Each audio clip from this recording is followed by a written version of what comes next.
the very best team in the NBA's Western Conference. We are going to get to that. And we had an action-packed night of hoops last night. We had a couple triple-doubles, one including blocks. Had a couple upsets. Also had a MVP showdown. And then we had a matchup for the top teams in the conference, which we will start at because we're starting with the very best teams in the West. Did you guys see the Timberwolves and the Clippers play last night? I actually stayed up late to watch that game. Yes, I did. Cut in first half, or was that might be a little bit different than Mars is staying up late, but I stayed up late to watch that game, and some things got exposed that I'm very pleased about. I think we're gonna have to start killing this Rudy Gobert liability logic, because what the Clippers did, in the words of Mars and the small ball merchant, they screwed themselves up. And why did they screw themselves up? Because the small ball works when you have shooters around the perimeter. Well, it doesn't work when you have Russell Westbrook on the floor, because you know what you can do now? You can put Rudy Gobert on Russell Westbrook, and he doesn't have to crowd the long ball line. But now what that does to the Clippers is that screws them up. Because why? Because now you got a small man on a big man, and now you can throw the ball into the post, which is what Minnesota did last night in transition and in the half court, which is what destroyed the Clippers. So I'm watching this crew. I thought that Jaden McDaniels did a great job on Kawhi Leonard. As good as Kawhi Leonard is, as crafty as he is, I thought Jaden McDaniels did a great job in keeping him away from the basket and making him make tough shots when he had the basketball. Just like Mars, you said to me, when are we going to start talking about Bobby Portis? When are we going to start talking about Paul George? I'd like to know when we're going to start talking about him, because that train is slowing down, Mars. Yes, it is. It's coming to a grinding halt. Last week, he was 14.4 rebounds a game on 23% shooting last week. That's what was going on with him. He's slowing down slowly but surely. People keep forgetting that, Paul George, I think he's 34 this year. So he's getting a little long in the tooth. He's still got it, but he's getting a little long in the tooth. So I'm not, there's a reason why I'm not solely on board with the Clippers, because I know who they are. And I like what I saw from Minnesota last night. I did. And the idea that they still have a half-court issue. I said this to you guys before. They were up 15 going into the fourth quarter. That's 6 games now over the last 2 weeks that they had almost a double-digit lead going into the fourth quarter. Their offense, their half-court offense isn't the problem. The problem is getting the ball to the right people and closing games. That's it. Jalen. I mean, well, so with that game, like I said, I like Chill's thought on McDaniels. I thought he defensive was very impressive there. Definitely got to give him credit there. Made Kawhi take a lot of tough shots. I just think it was, look, last week people were talking about Paul George being the best player on the Clippers. He just, this was just a rough game for him. It was literally check the group chat. I think he had a big game last week. He's like, fact, yeah, Paul George best player on the Clippers. I said the Clippers, again, one of the hottest teams in the league. They had a bad night shooting. They were just missing shots too. It's about to happen. Do I think Minnesota's defense played a big role? You mentioned Rudy Gobert. Yes, that double big man lineup definitely going to give the Clippers problems. I think good big men would do that in general against the Clippers. Cat had a good game. Rudy Gobert had a good game. So even Anthony Edwards having a kind of an okay game didn't need to be spectacular for them to win this game. I think definitely shows a lot. I'm not worried about the Clippers. I think the Clippers are still real contenders, can definitely make it out the West. Still the hottest team in the league. Over the past, 25, 26 games, the hottest team in the league. Not too worried, but Minnesota defensively definitely showed me a lot, and a team that you got to look out for. Mars, you seen the game? I've seen portions of it. I didn't watch it in its totality, but it's interesting to me how many teams have one player out there, seemingly at all times, who just doesn't need to be guarded. That's I speak about it all the time for OKC, and obviously I'm like that shouldn't work, blah blah blah. And then someone in the comments yesterday, I can't remember their name, said a lot of teams have that problem. I refuted it because I didn't agree, and I was like, outside of bigs, most teams play with a bunch of shooters around everyone else, especially the good teams. And then I watched the Clippers put Russell Westbrook on the court and then see how he gets defended. And I start thinking maybe he can't play in the playoffs that much. Because I've seen the same thing in 2020. where he was hurt in the bubble, so I don't like blame him entirely. But Anthony Davis was guarding him because you just allow your big man to roam off, protect the rim, and it kind of messes up the whole offense. So I want to ask you guys, assuming this is how Russell Westbrook gets defended in the playoffs, which would make sense. I think most teams are aware of this little game plan. How much can he play? Or do you just have to put James Harden off the ball and then give Russell Westbrook the ball? Is that the counter? Like, what's the answer for this Russell Westbrook problem? Well, the second part doesn't work, Mars, because now, I mean, that's the reason why you got James Harden. So when you get into the meat and potatoes of the game, you could put Russell Westbrook in the corner. So before James Harden was on the crew, you had Russ as your primary ball handler.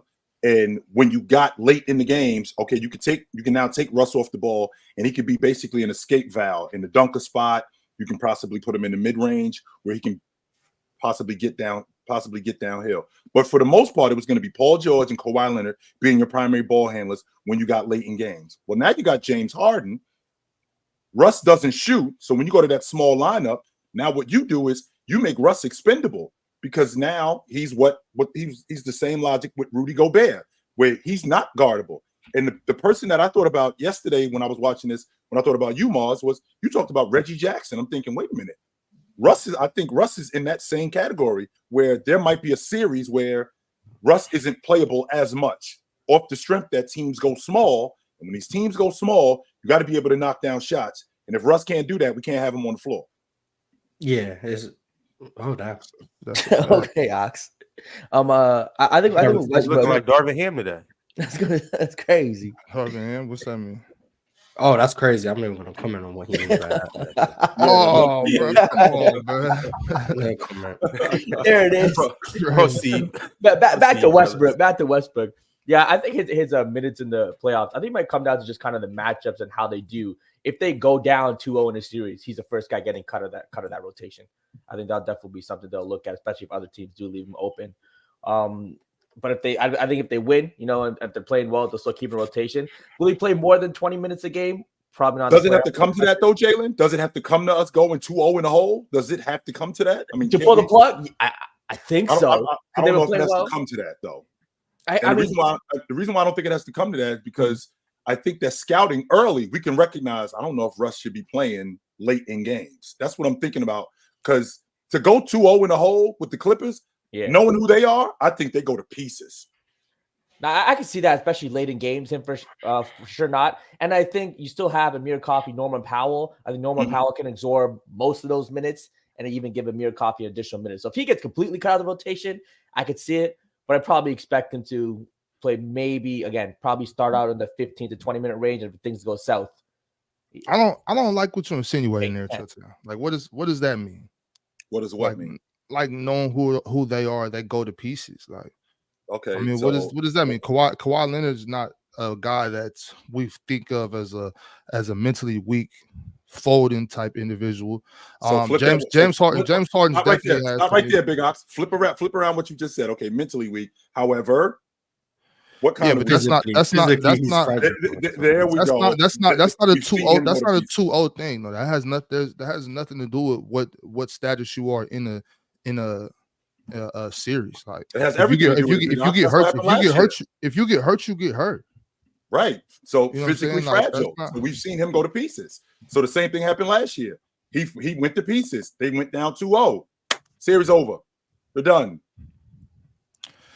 Yeah, but it's not indicative on what the series is. Like, if you get hurt, you get hurt. He can get hurt tomorrow. He could have got hurt last night. He could have, you know what I'm saying? Like, right. It's not like that. I'm thinking more so talking about like a mental situation. Like, okay, I mean, there's examples of everybody. There's an example of everybody folding at some point in their career. And all the greats, the majority of the greats have had serious letdowns in the playoffs. So I'm not, you know what I'm saying? Like, other than Bill Russell. Well, yeah, I said the majority.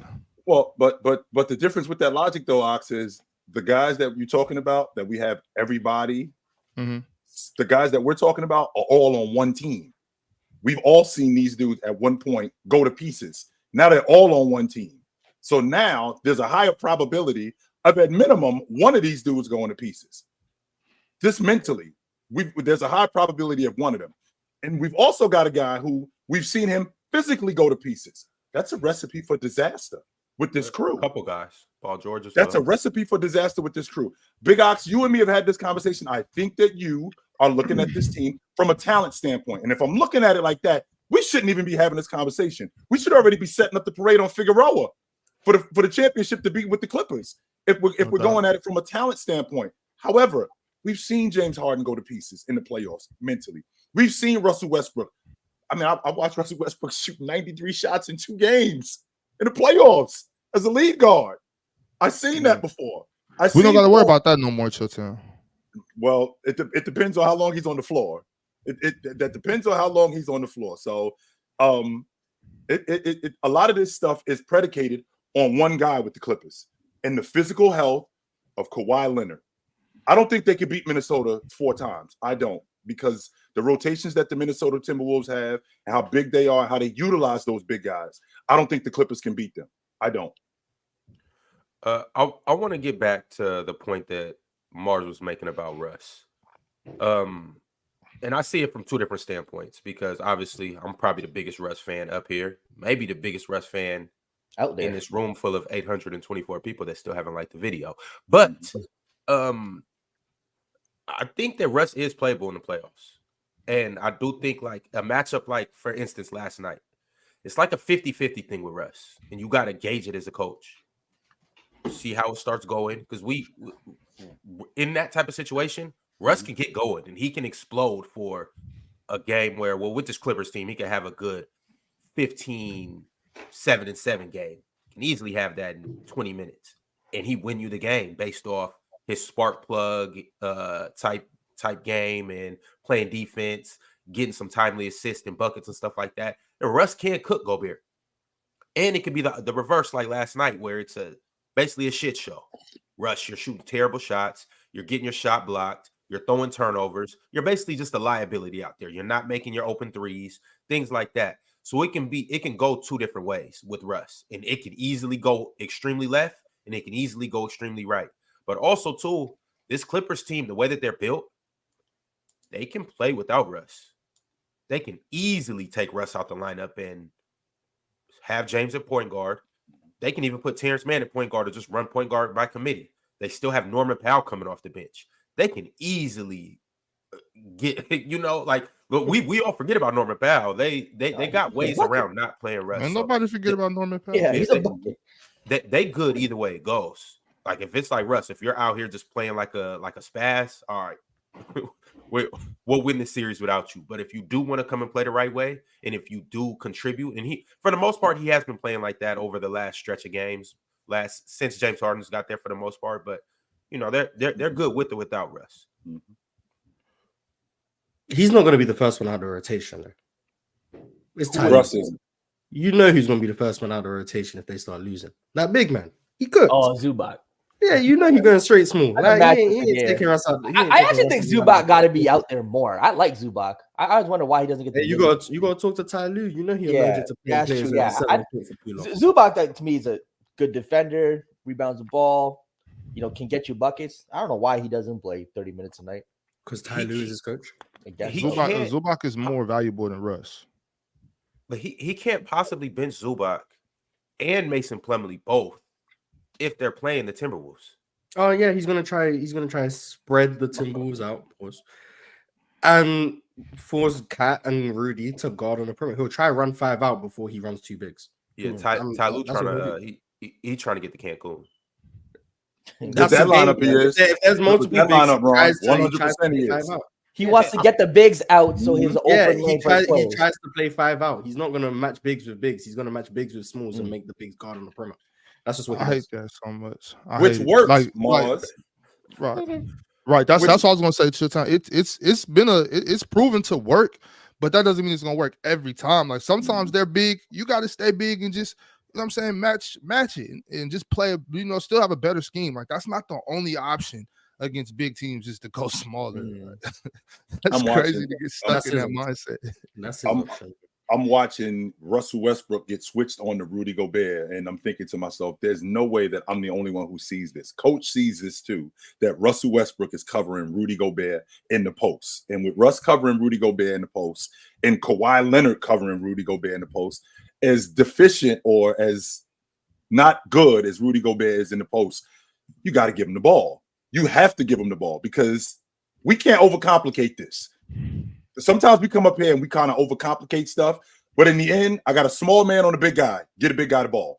It was really that simple last night. You had a small man on a big guy. Russ is switched on to Rudy Gobert. Throw the ball in the post. Rudy's dunking the basketball. You got a small man, Kawhi Leonard, on a big guy, and Rudy Gobert. Throw the ball in the post. You got the big guy scoring. It's not that was not difficult. That was not difficult at all. And they basically held the Clippers to one shot plenty of times. With them holding them to one shot, they was able to speed up their transition game too. So I'm having a difficult time seeing the Clippers beat these dudes 4 times, especially when they run that lineup.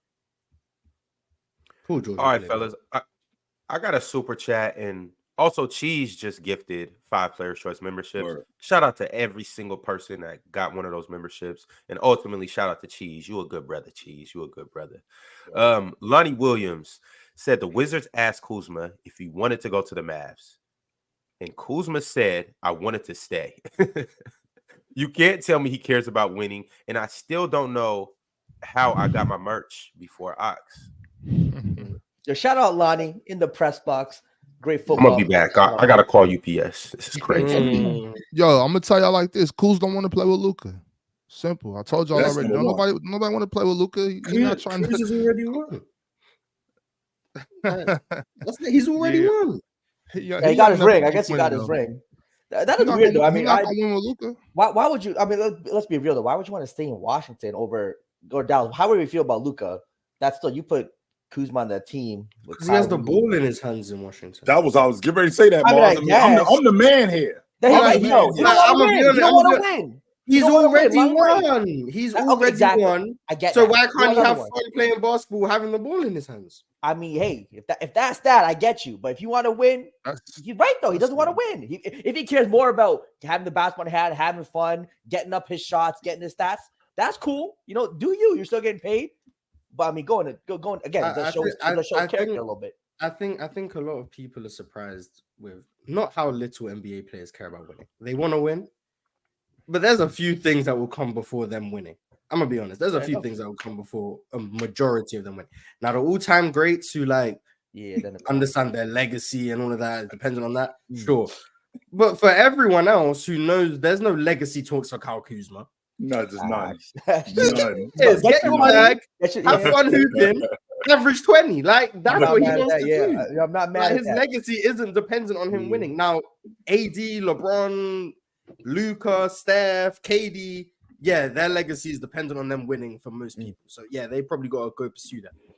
No one's going to be discussing Kyle Kuzma once he retires, unless he has a podcast when he retires. No one's going to be discussing Kyle Kuzma legacy. So he might as well go get a bag and go average as many points as he can. And he's chilling. Like, I see you, Kuz. I'm with you.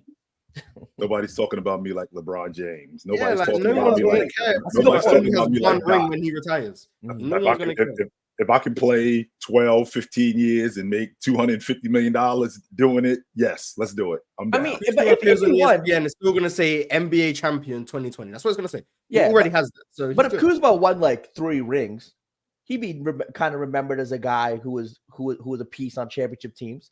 You know, got 2 buckets. Would he rather that be remembered or be known by his friends and family as the guy who made over 200 million? Right. He can still get his 200. He's not going to get paid. Option playing next to 2 max contract guys. He's not making that type of money if he win rings. He's not. 170, 200, you know. Plus, Jalen, what are they? It's a bag. We still live in the same neighborhood. I don't know what you're talking about. But even with that being said, Jalen, what are they doing in Washington? Okay, so they signed Kuzma. They signed. They traded for. Oh man! Don't even mention his name. Man. This is like that's another one who said his legacy is set. Right. This they traded for him. This was actually a plan. This wasn't like them. So that's legacy landmarks. They actually do have a plan. Legacy said go to Washington. Yeah. My bad, Go ahead. They do have a plan in Washington, and it's young guys. It's Kuzma. I think Kuzma's 26, something like that. 26, 27. Kuzma and Poole. They actually are trying to do something with Trey. This just isn't working. Yeah. Not right now. It's not. Maybe if you kept these dudes together for a little while longer, maybe we could work something out by adding another piece. But in the meantime, they are trying to do something in Washington. The only way the only way I could go to Dallas is if I saw myself getting more money. Like I'm not gonna, like Mars said, he already got a ring. He's not gonna be talked to. He's not gonna be a top 75. He's not gonna be a legacy guy at this point. You know what I'm saying? To me, as a hooper, I'd rather be able to just play ball than stand in the corner and watch Luka dribble. So I'm staying in Washington. That's an obvious decision for a guy like Kyle Kuzma. Like, that definitely. I'm like I don't know Kyle Kuzma personally. This is an inside information. I'm 95% sure part of his thought process was, I don't want to be a spot-up shooter for a team that isn't guaranteed to win a championship. right. Like, I genuinely like. Huh? I don't know. When He is his might have contract? signed an extension. I I don't know.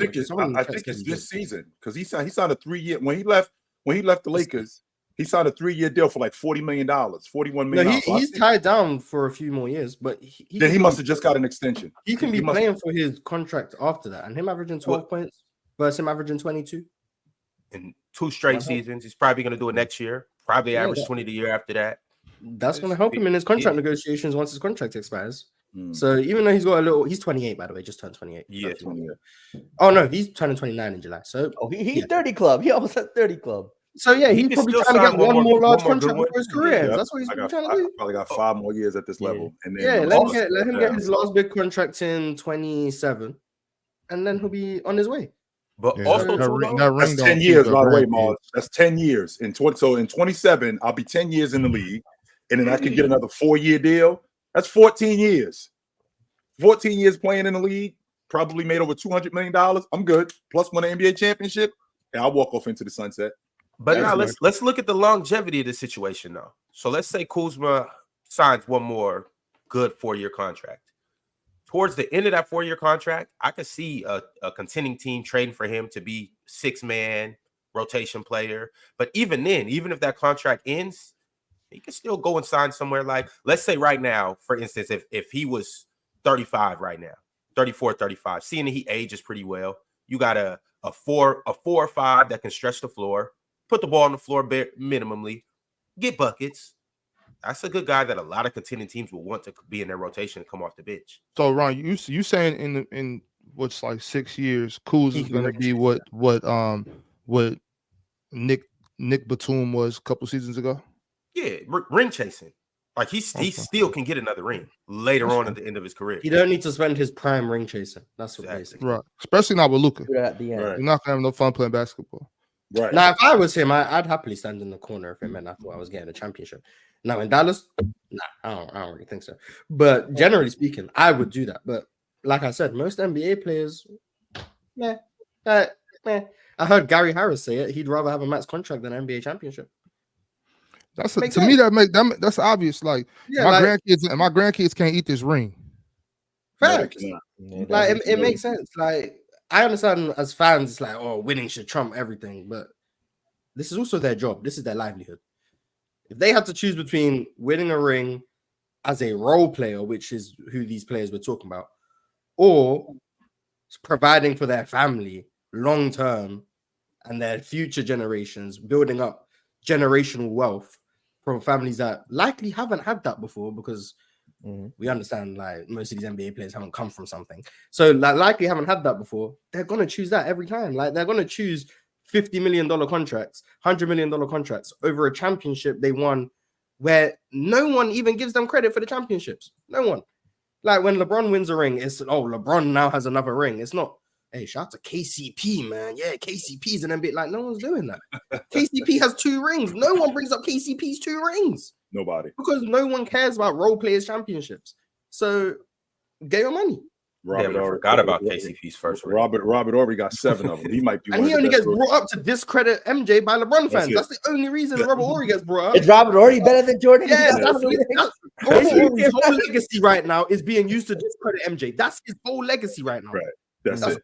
LeBron fans. The difference is Rob Horry was dope though. Like, yeah, and he hit some big ass shots too. I think Rob only bring up. That's Tamar's point, and that's Tamar's point. As dope as he was, all we talk about is the 7 rings he got. That's more than Jordan. So we don't never talk about his game. Yeah, and that's the problem. Like, Mars, I'll give you everybody but Robert, and it is a little bit with Robert Horry, but Robert Horry still got a couple other stories that get told. Like for instance, when Vlade Divac hit the ball out to him and he hit that one shot, you know. The point though, he gets credit. He gets credit for that. But let's be honest, when we hear Robert Horry, the large majority of it is MJ's the GOAT because he's got 6 rings. Well, Robert Horry's got 7. Does that make him the GOAT? Like that's 90% of why Robert Horry gets brought.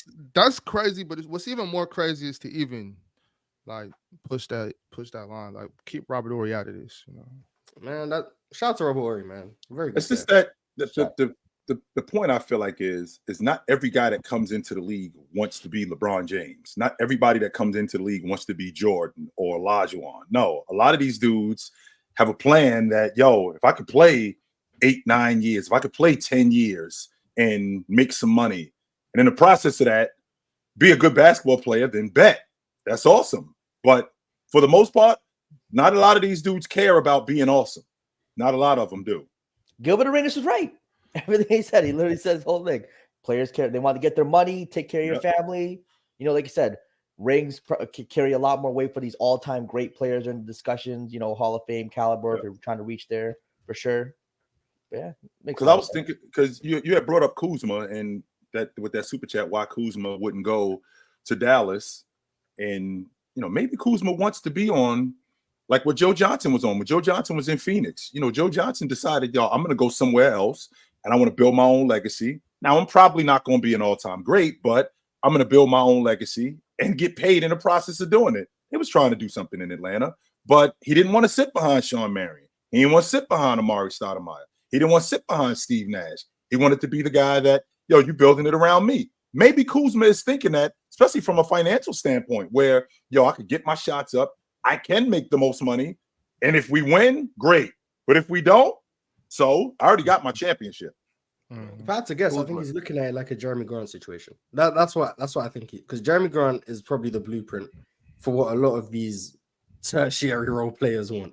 They want to prove they have value on good teams. Kuzma's done that, won a championship. Jeremy Grant didn't do that. Then Jeremy Grant goes off to Detroit, signs a good contract in Detroit, puts up numbers. We understand they weren't going to win anything, but he got paid a little bag to go to Detroit. It was like, what was it, 60 million or something? 3 years, something like that. Yeah, so he goes to Detroit. Then Detroit trade him to Portland. He's now on a playoff team, still balling out. And then guess what? Crazy extension by Portland. He's going to be making 36 million in 4 years. That's probably the Kyle Kuzma blueprint. That's what he wants. Like, I'm gonna be honest, Jeremy Grant might have paved the way for these role players to get a bag. He might be quite inspirational, because if I wasn't a superstar caliber player, Jeremy Grant is who I'd aspire to be. That type of bag, it's nice. His family's taken care of. All right, fellas. Yeah, no doubt. This is a good time to tell everybody to go ahead and like the video. And it's also a good time for us to show our gratitude and appreciation for everybody that's watching. Want to let you guys know that there will be a beautiful playback stream today with some guy named Gifted and another dude named Ron. We'll be on there watching. I don't even know what game we're watching. What we watching today? Oh, we got the Phoenix Suns and the Sacramento Kings. Should be a good one. But you guys come and join us. We're gonna have a good time. Chill did his thing yesterday. He was watching the Bucks and the Nuggets. That was a good game. Had a good time. Y'all gonna get enough and going to Chill too. I'll talk about Chill being there, just knocking you guys out left and right. It literally be a Royal Rumble. Chill versus chat, and he be wrecking y'all the whole time. But shout out to that stream. Which is corny, Mars, because I want to watch the game and let's talk some basketball. How about we do that? How about that? Can we do that instead of the goofies? Can we not do that? Can we just come in here and talk basketball instead of the goofballs coming in here with the nonsense?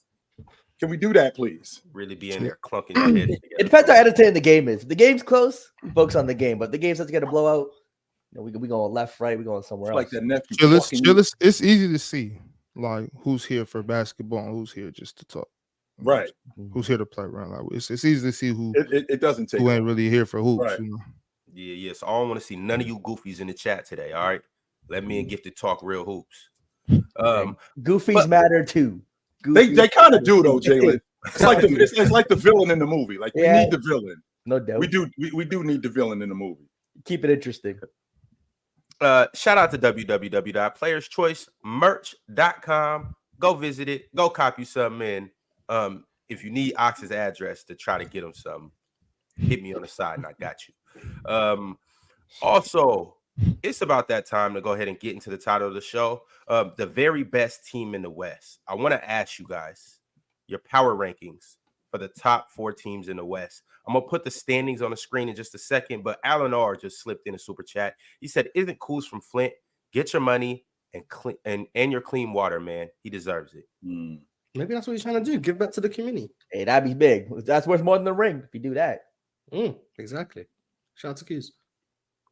And shout out our new member, Mav Don. He's in the house. Welcome to the party.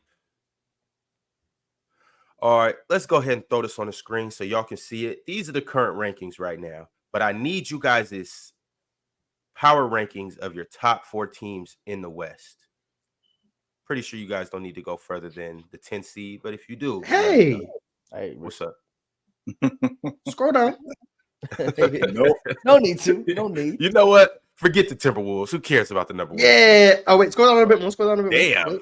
All right, forget OKC. It was a tough little stretch. There we go. Let's go. Come on. There we go. Mm-hmm. Yeah. How about that game last night, Mark? Yeah, that's cool. That's cool. Oh, we robbed the Knicks, but it's cool. You'll take it. You'll take it. I'm sure you will. Nah, we would have for sure lost in overtime. So I mean, let's go. Shout out to the Knicks, man. Bro, if Minnesota plays Dallas in the first round, I think Dallas beats them in like 5. What? Dallas over Minnesota, 100%. Hey, what Gafford been looking? PJ Washington doing this thing. That Dallas team, I'm telling you. Now all of a sudden, everyone's surprised. Here we go. Everyone's surprised Gafford can play. Man, I've been pushing the Daniel Gafford agenda in Washington by myself. Now everyone want to praise Daniel Gafford. Man. Hey, give me Luka Marvin Bagley in Washington. Bro, he looked terribly against the Sixers. I couldn't even push the agenda for him. Give me Luka over Anthony Edwards. You tell me, crunch time situation, all that. Give me Luka over him. Kyrie as a secondary option clears everyone in Minnesota. You got Derek Lively in the paint to try to match up with Rudy Gobert, call it 3 times. You can put Gafford and Lively out there together if you really want to as well. Get 2 bigs out there too. You got PJ Washington there. I mean, it's just I give me Dallas over Minnesota. So are we just leaving out the one thing that Minnesota does consistently that Dallas defense? does not?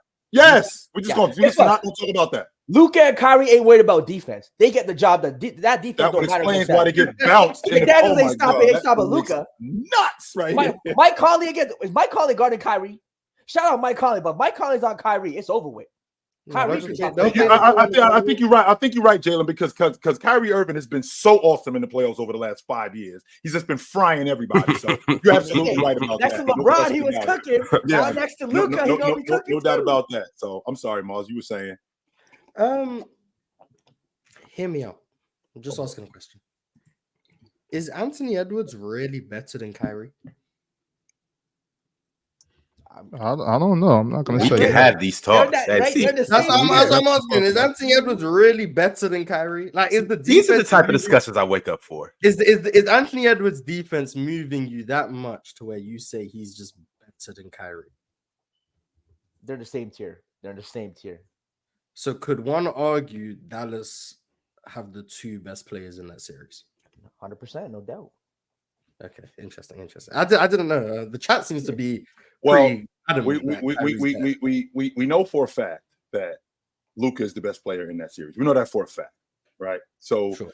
with that being said, even if the number 2 is arguable, right, with Kyrie Irving and Anthony Edwards, what's the staple going to be in that series? Let's just say for the sake of argument that they match up. What's the staple going to be in that series? The staple is going to be who does what consistently. Defend. And the difference is Minnesota defends. They've already shown that they can score, even getting up to the 4th quarter. Can they slow Dallas down? Luka has the ball in his hands 90% of the time. I thought that this would work a lot better with him and Kyrie Irving, where he could just get the ball to Irv and let Irv go to work. It hasn't seemed to work like I thought it was going to work, but it is working. I'm not going to argue that, Mars. It is working because they're not at the bottom of the Western Conference. It is working.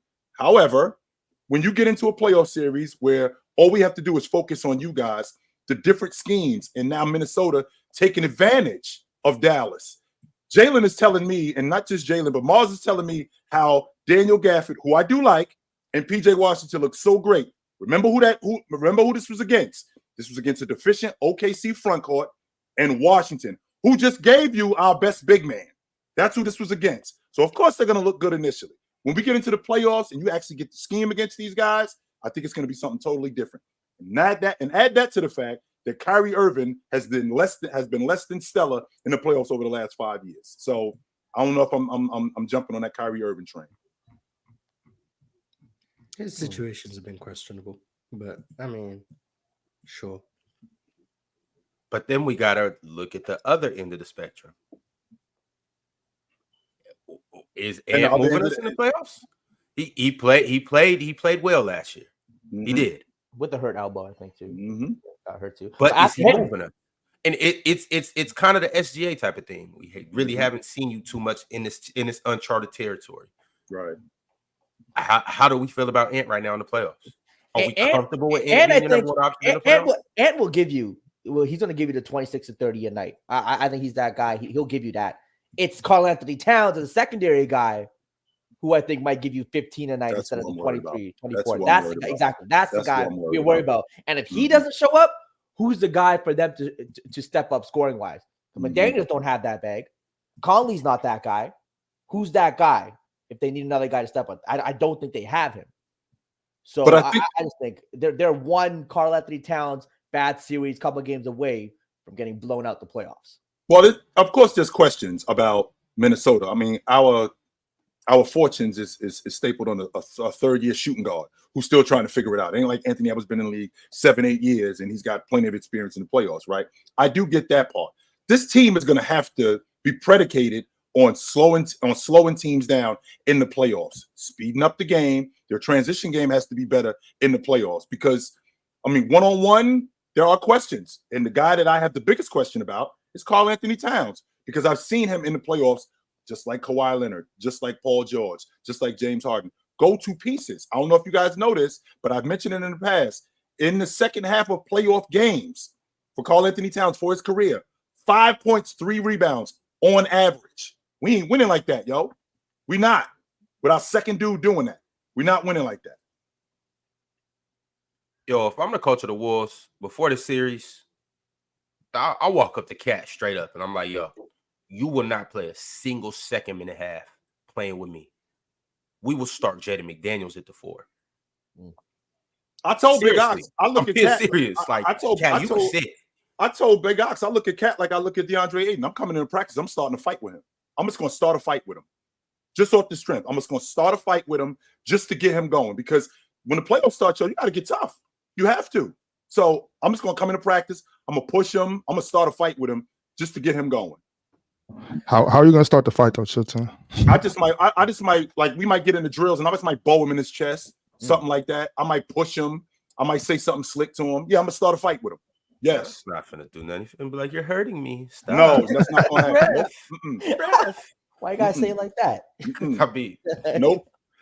I could use one of his other 8 voices as well, but that was just the one that came to mind first. But fellas, shout out Mavs, Luka, Kyrie. Seems like a lot of Mavs fans are coming around now that they got a couple trades and whatnot. And ironically, we started talking about him, so he popped up.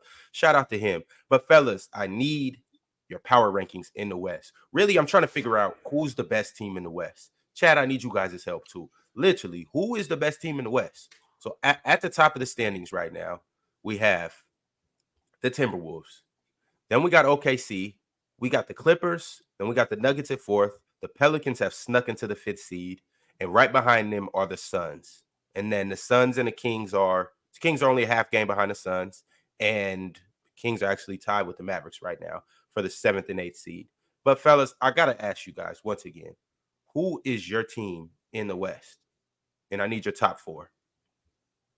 Okay, let's start with one. I mean, I think OKC, Clippers, and Denver. Those 3 to me locked in for sure. That 4th team, I mean, hey, we just talked about them. I'm not gonna go with Timberwolves. The Pelicans are interesting, but I'm not fully invested in them yet. The Kings, they looked a little rough. So boys were playing good. You know what? Give me Dallas as the 4th. Give me Dallas. So you got OKC, Clippers, Denver, Dallas. Those 4 teams. That's fair. I would say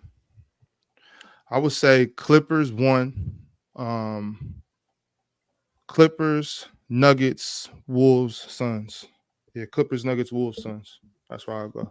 Clippers, Nuggets, T-Wolves, Phoenix. Okay, so Jalen, you left OKC off. No, I you kept left the Wolves OKC. off. Out the Wolves Ox, off. you left OKC off. All right, Yeah. Chill. Who you got? Minnesota at 1. I don't like what I'm seeing from Denver lately. They've been getting blown out. They haven't been losing games. They've been getting blown out of games. Getting smoked yesterday by Milwaukee. Getting blown out by Sacramento. I know the All-Star break is coming up, so I don't like what I'm seeing from them. Minnesota at 1. The Clippers at 2. Oklahoma City at 3. I don't know what to do with this Pelican squad, man. I really don't. I do not know what to do with this Pelican squad. They're interesting, but They really are. Them in Sacramento. I don't know what to do with them. Them and Phoenix are right there. Are you considering Sacramento in your top 4? Yes, Sacramento also. Okay. So right now it's Sac. It's between it's between Sac, New Orleans, and Phoenix. Wow, that's a tough one, man. Hold on, and what's your top? And you're not considering Denver? Yo, I know they're the world champs, but I don't like how they've been losing lately. I don't like how they've been losing lately. They haven't been losing games. They've been getting smoked. I mean, last night against Milwaukee, they got handled.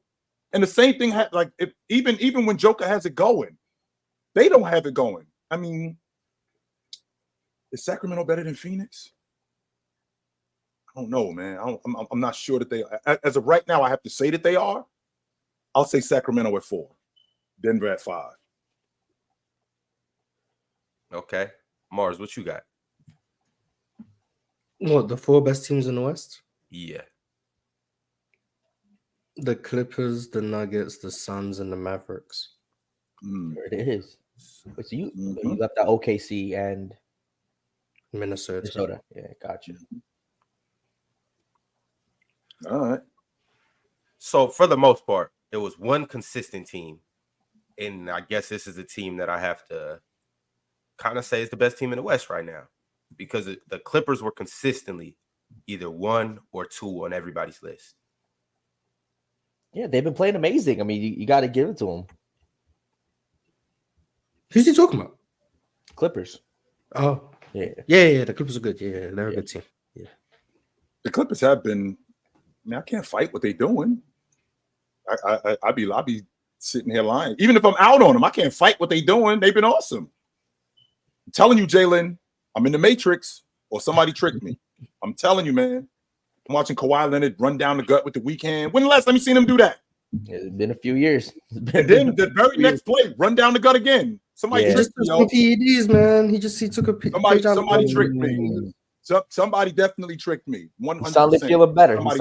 Better. They had to. Somebody had to trick me because there's no way that what I just saw over the last 4 years and now this year, this is what I'm looking at. Man, I'm good. This is crazy with this crew. 100% it is. But I just don't think they're better than Minnesota. I don't. And they're hungry too. Like you talk about guys that need a ring, who I think are clearly playing for one. Harden, right. Paul George needs it. Westbrook wants a ring. Another ring for Kawhi. He's in a whole different conversation. He'll probably jump in another conversation. So this team really wants a ring too. So I think they're the favorites in the West right now. They're for sure the favorites in the West. The Clippers? The Nuggets haven't looked as good this year. Yeah, well, I mean, they look great when Jokic is on the floor. This is when he's not. Every Or when other Jamal Murray time, it doesn't- don't look as great. when Jamal Murray, like Jokic is 100% reliable. Even when this team plays bad, he seems to have relatively good games. It's just when Jamal Murray doesn't show up, Aaron Gordon, kind of these secondary pieces that need to step up with him. I mean, we kind of knew that was going to be the case, though, with the couple guys that they lost off the bench. Like we all, that was literally the biggest thing, right? When those guys signed in free agency, we were like, okay, how are the Nuggets going to look? And they've looked like they're obviously contenders, but they just don't really have that knockout punch that they used to have, where they knock you down and keep you down. That's true. I think playoff Jamal Murray fixes all the problems they have. It's just if he can step up like he did the past couple of runs. He hasn't been looking good lately. He hasn't. He's not healthy. He's just playing. I'm gonna be honest. Same with KCP. I don't think KCP is healthy right now. But I'm a Peyton Watson believer. Like I think he should play in the playoffs because defensively, I think he's elite. But him and Christian Brown offensively, it's not ideal. Because Christian Brown, he don't even want to shoot threes. And Peyton Watson is willing to shoot them, but he's just not great yet. And he's going to get the Isaac Okoro treatment, which you can kind of like hide because, Jokic can just find anyone who goes towards the rim. But like if you run a lineup with Aaron Gordon and Peyton Watson and Christian Brown, like you're just going to have no spacing. So there's more concerns in this depth of this Nuggets team. And last year they ran an 8-man rotation. This year they're probably going to run an 8-man rotation in the playoffs again. It might be But 7. They really only have like 6 guys who are trustworthy. And that's not a recipe for success in the playoffs. So if they can win this, be impressed. I was looking at their rotation last night.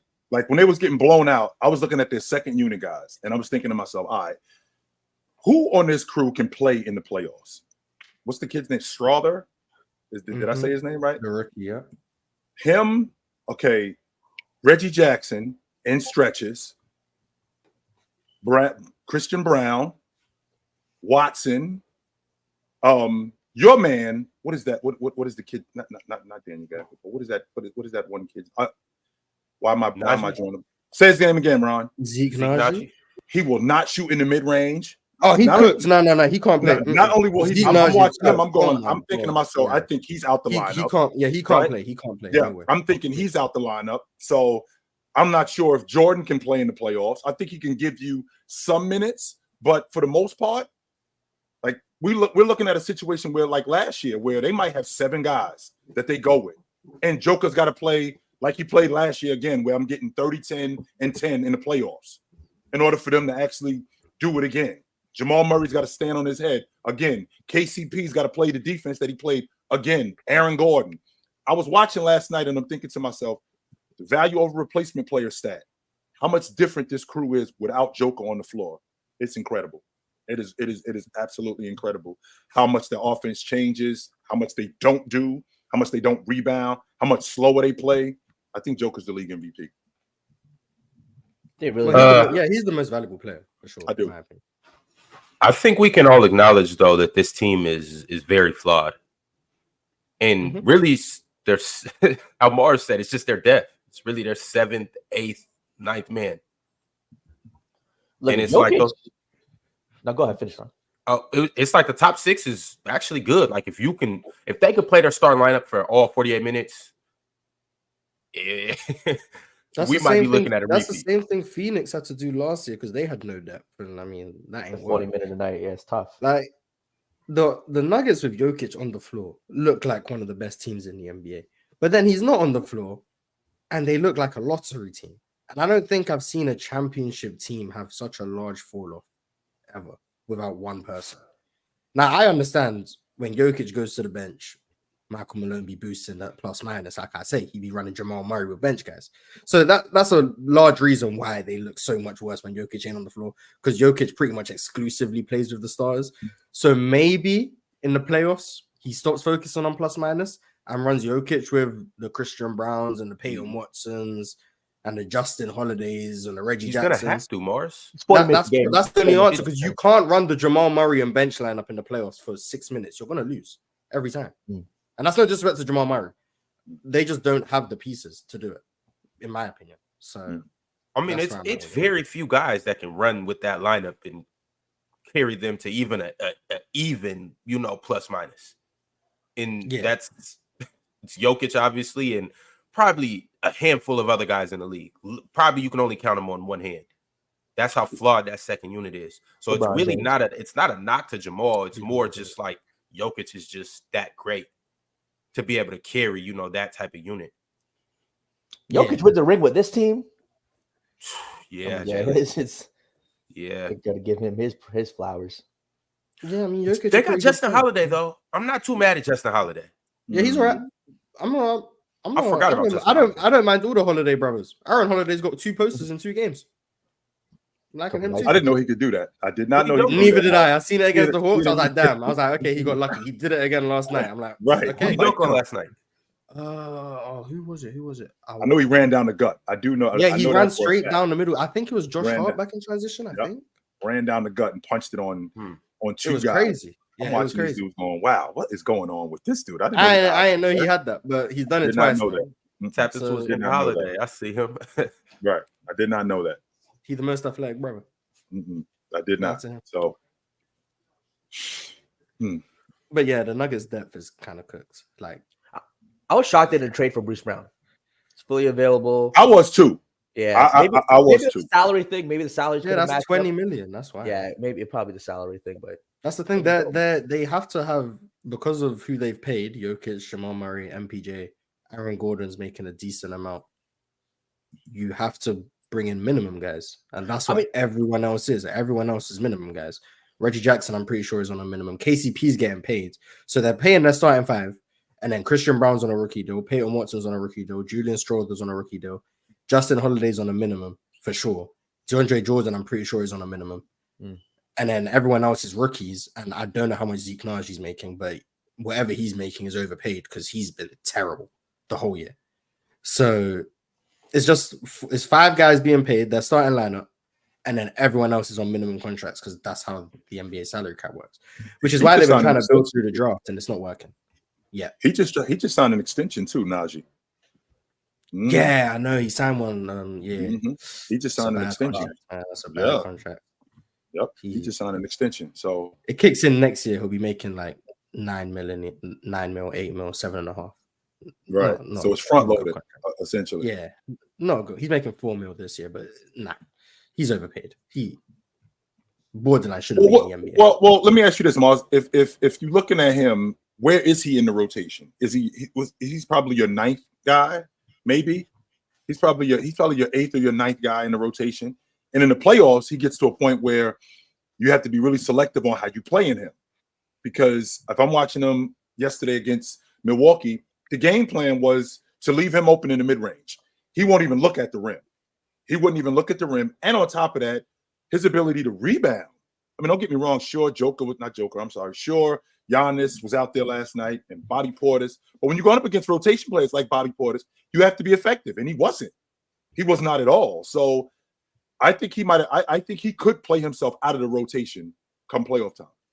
I don't even think he's really in it. He only really plays when the game's over. And if he can't get over DeAndre Jordan in the rotation, that says something. And I'm gonna be honest, that says something. If he can't beat DeAndre Jordan in the rotation, that's indicative. He's not gonna play in the playoffs unless like Jokic and DeAndre Jordan are in foul trouble, and Aaron Gordon can't play the 5 against whatever team they're playing.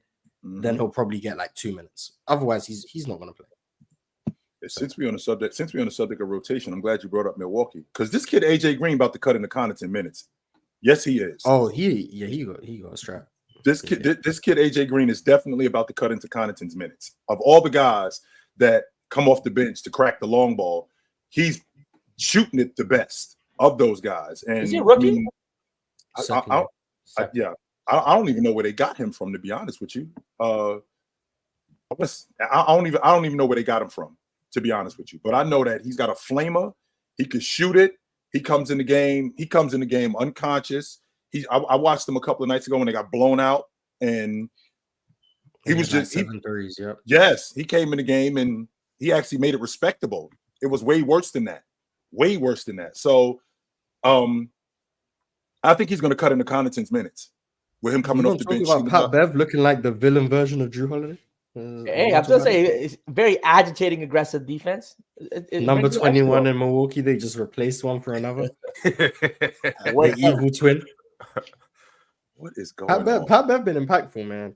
Yes, I won't argue that, Moss. Yes, he has. That's been impactful. This Milwaukee team needed him. This Milwaukee team definitely needed his edge, Definitely. needed his defense intensity. Needed his leadership because Doc Rivers exists. So, I mean, Facts. I like I what I've think seen from Pat Bev. every team needs that guy that's gonna go in and stir things up and really just throw off the other team's offense. Like when Pat Bev's on defense, believe it or not, just because he's the smallest person on the floor, you can't overlook him. You have to account for where Pat Bev is at all times. He makes you second guess a lot of things. Yep. As the point of attack defender, he's going to stir your point guard up. And the thing about Pat Bev, too, is Pat Bev's not scared to guard anybody on the opposing team. Nobody. He did a good job yesterday. He did. He did a really good job yesterday. They actually, Milwaukee did a good job overall. Like, they made those other guys take tough shots. I mean, Joker was the only one in the lineup who was efficient. He was the only one. Everybody, I think they was like 10 for 30, 4 their 5 starters. They made them take tough shots. Aaron Gordon is being left wide open in the mid-range and at the long ball line. He wouldn't even look at the basket. Jamal Murray just looked, I'm not disinterested isn't the word I want to use. He looked like he was somewhere else, though. He didn't look like he was engaged in what was going on last night. That game looked to me like Milwaukee came to play and Denver just kind of wanted to get it over with. They wanted to get there and get this game over with because the way that they played last night, both offensively and defensively, with Joker off the floor, they looked terrible. The ball wasn't moving. They weren't rebounding. They looked terrible in transition. I think Milwaukee just kicked their ass all the way around. If you remember last year, they went through a similar stretch around a similar time. I think last time was post All-Star break, but they went on like that little stretch where Jokic wasn't playing defense. The team was getting cooked. It was like a 10 blah, game blah, stretch. blah. Yeah, I do remember that. Mm-hmm. This year, the stretch just seems to have started a little bit earlier. Like, I don't think this is an indicator that they're not going to do anything in the playoffs. I'm not saying that. Right. My concern is the fact that just in general, the team just looks so bad when Jokic ain't out there and their depth is even worse than last year. That doesn't mean I don't think they can win. That's why they're still in my top 4 in the West. Mm-hmm. But I just think this team isn't as good as the team from last year. And maybe the other teams in the NBA have probably gotten better. So it's just harder to win this year. But that's what makes building dynasties so difficult. Having to go back to back or having to win a couple in a few years.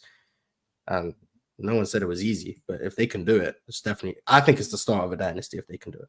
Well, this Miles, is crazy. when you talk about building through the draft, okay, sure, you have to get lucky. But what you had mentioned building through the draft. What's your issue with building through the draft again?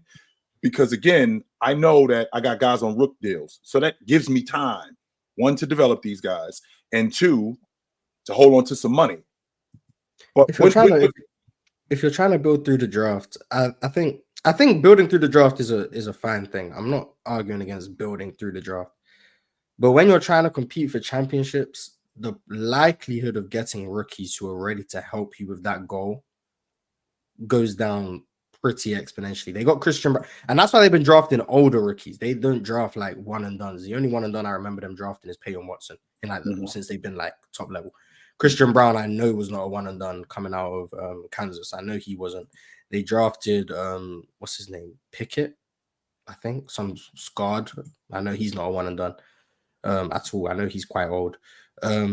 Hunter Tyson is another rookie they drafted. He's meant to be a sharpshooter. So they draft older rookies, hoping they can contribute like early on instead of having to develop a 19-year-old. Right. But none of them have really contributed this year. Julian Strawther is probably the one who's played the most, and he hasn't been great. So that's the issue. I don't think they've made the wrong picks, but when you have late picks or second round picks and you're trying to get people who can contribute to a championship team, you have a very low chance of that happening. Yeah, so I just think it has to almost be perfect. They've been in a disadvantage. You have to get perfect. You have to be, like you said, lucky, because the timelines don't match up. Yeah, because if you draft a guy, it maybe at you probably expect him to take a couple years, maybe 3 years to kind of be a solid guy or what you expect him to be. When you have Jokic and Murray in their prime, waiting those 3 years, kind of like you lose those 2 or 3 years of Jokic at his absolute. Yeah, that's my only issue. Building through the draft in general is fine.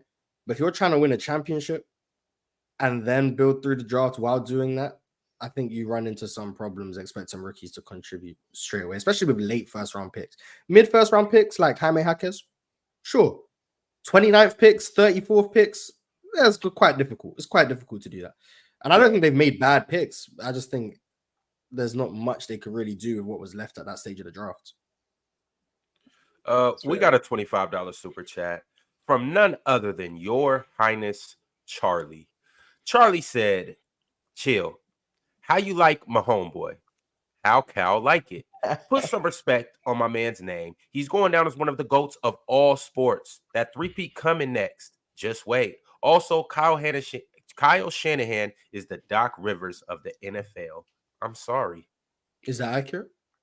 Yes. Kyle Shanahan, Doc Rivers, a bit of a playoff choke. Yes, you see that record, giving up multiple double-digit leads in the playoffs. Difference is Doc Rivers actually won the championship. Kyle hasn't. So no, it's not that. Okay, actually, he did win one with the loaded boss team. But yeah, what do you think about Mahomes though? About Mahomes though, Joe? About Mahomes. If he never gets back to the Super Bowl, he's fantastic. What can I say about Patrick Mahomes?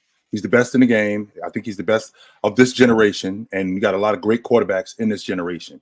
Him, Lamar Jackson. I'm a Justin Herbert stan. I love Justin Herbert. Joe Burrow, and I think that he's better than all of these dudes. If he never gets back to the bowl game, if this is it, and he plays at this level over the next 5-6 years, that'll be over 10 years of sustained greatness. We're looking at 10, 12 years of sustained greatness. And I have to talk about him like I talk about Joe Montana. I have to talk about him like I talk about Peyton Manning and all of those guys. I have to do that. There's no way I can't do it. I have to do it. He is the most talented quarterback that I've ever seen. And I thought it was Aaron Rodgers.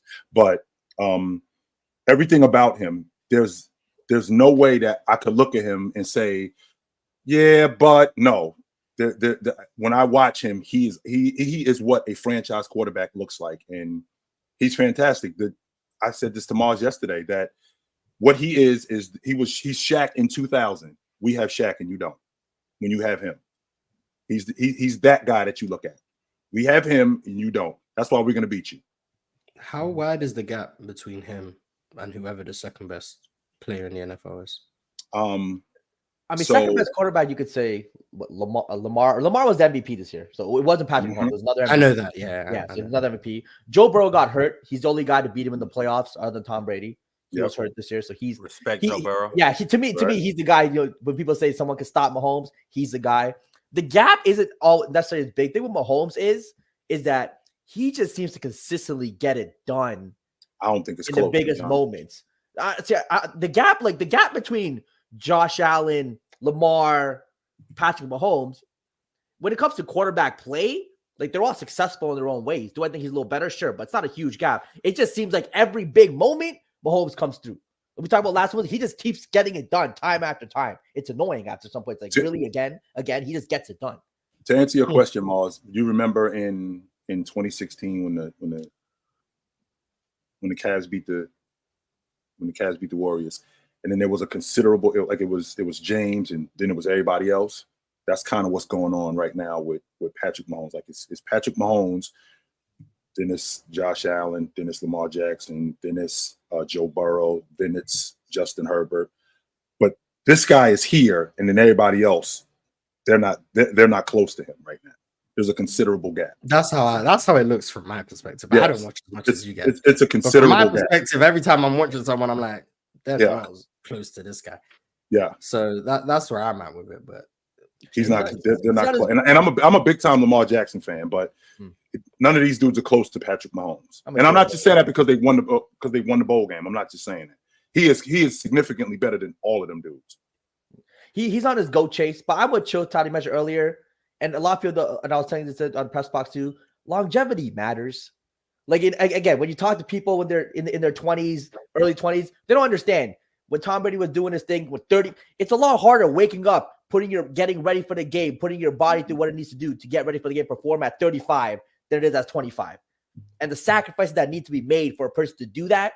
I was thinking about it. Tom Brady literally gave up his wife to chase Super Bowls. He did do that. He ruined their marriage to chase Super Bowls. Like that's the sacrifice he made.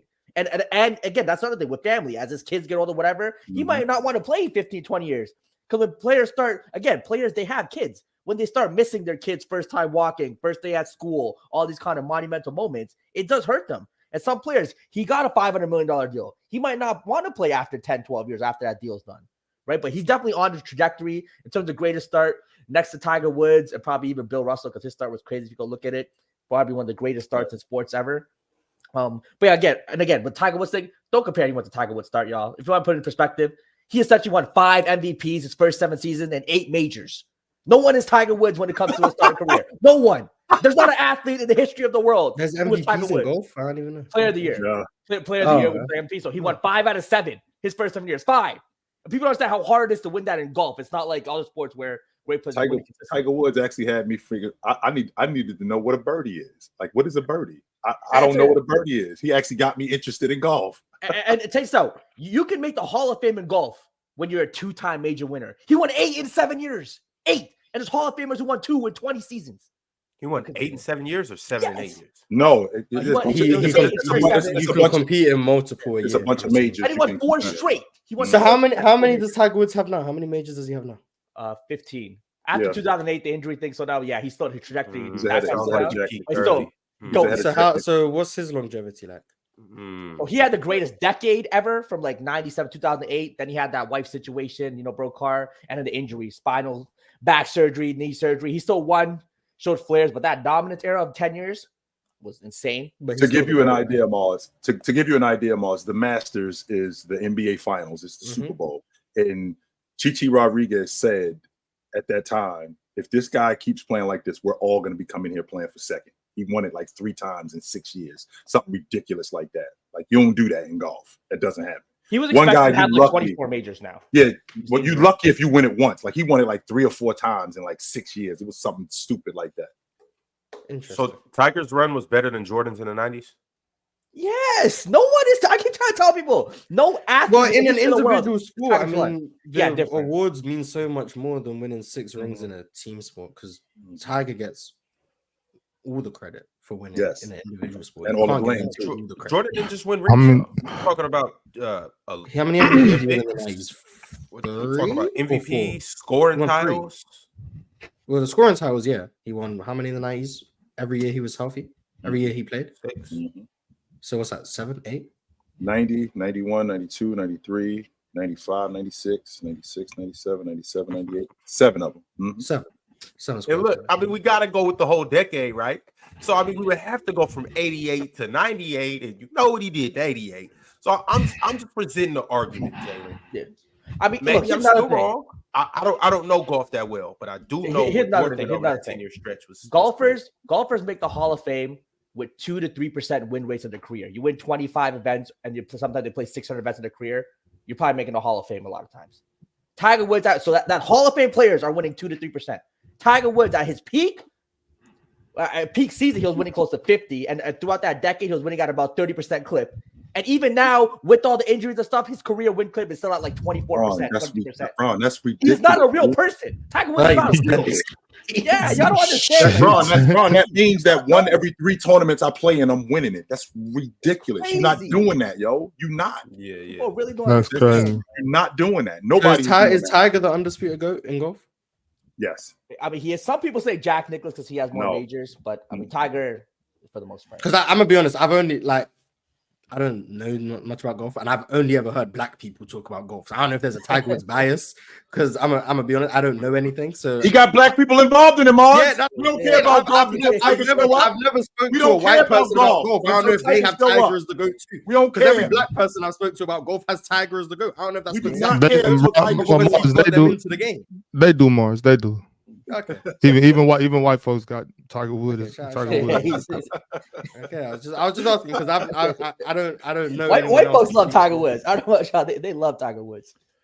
All right, fellas, we gotta reel it back in. I got one more super chat, and then we gonna get into our segment of the day. I like burritos. Said Mars. I know you see Amen balled out yesterday. I believe he's got the highest ceiling of our core. Already a great defender, elite rebounder, and his vision is insane. Amen and Sengun pick and roll when he gets a handle.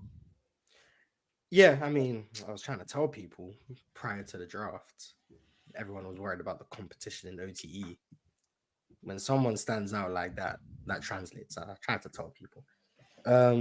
Also, told you guys he's just as good of a defender as Asar. He just didn't get the opportunity. Now he's getting the opportunity.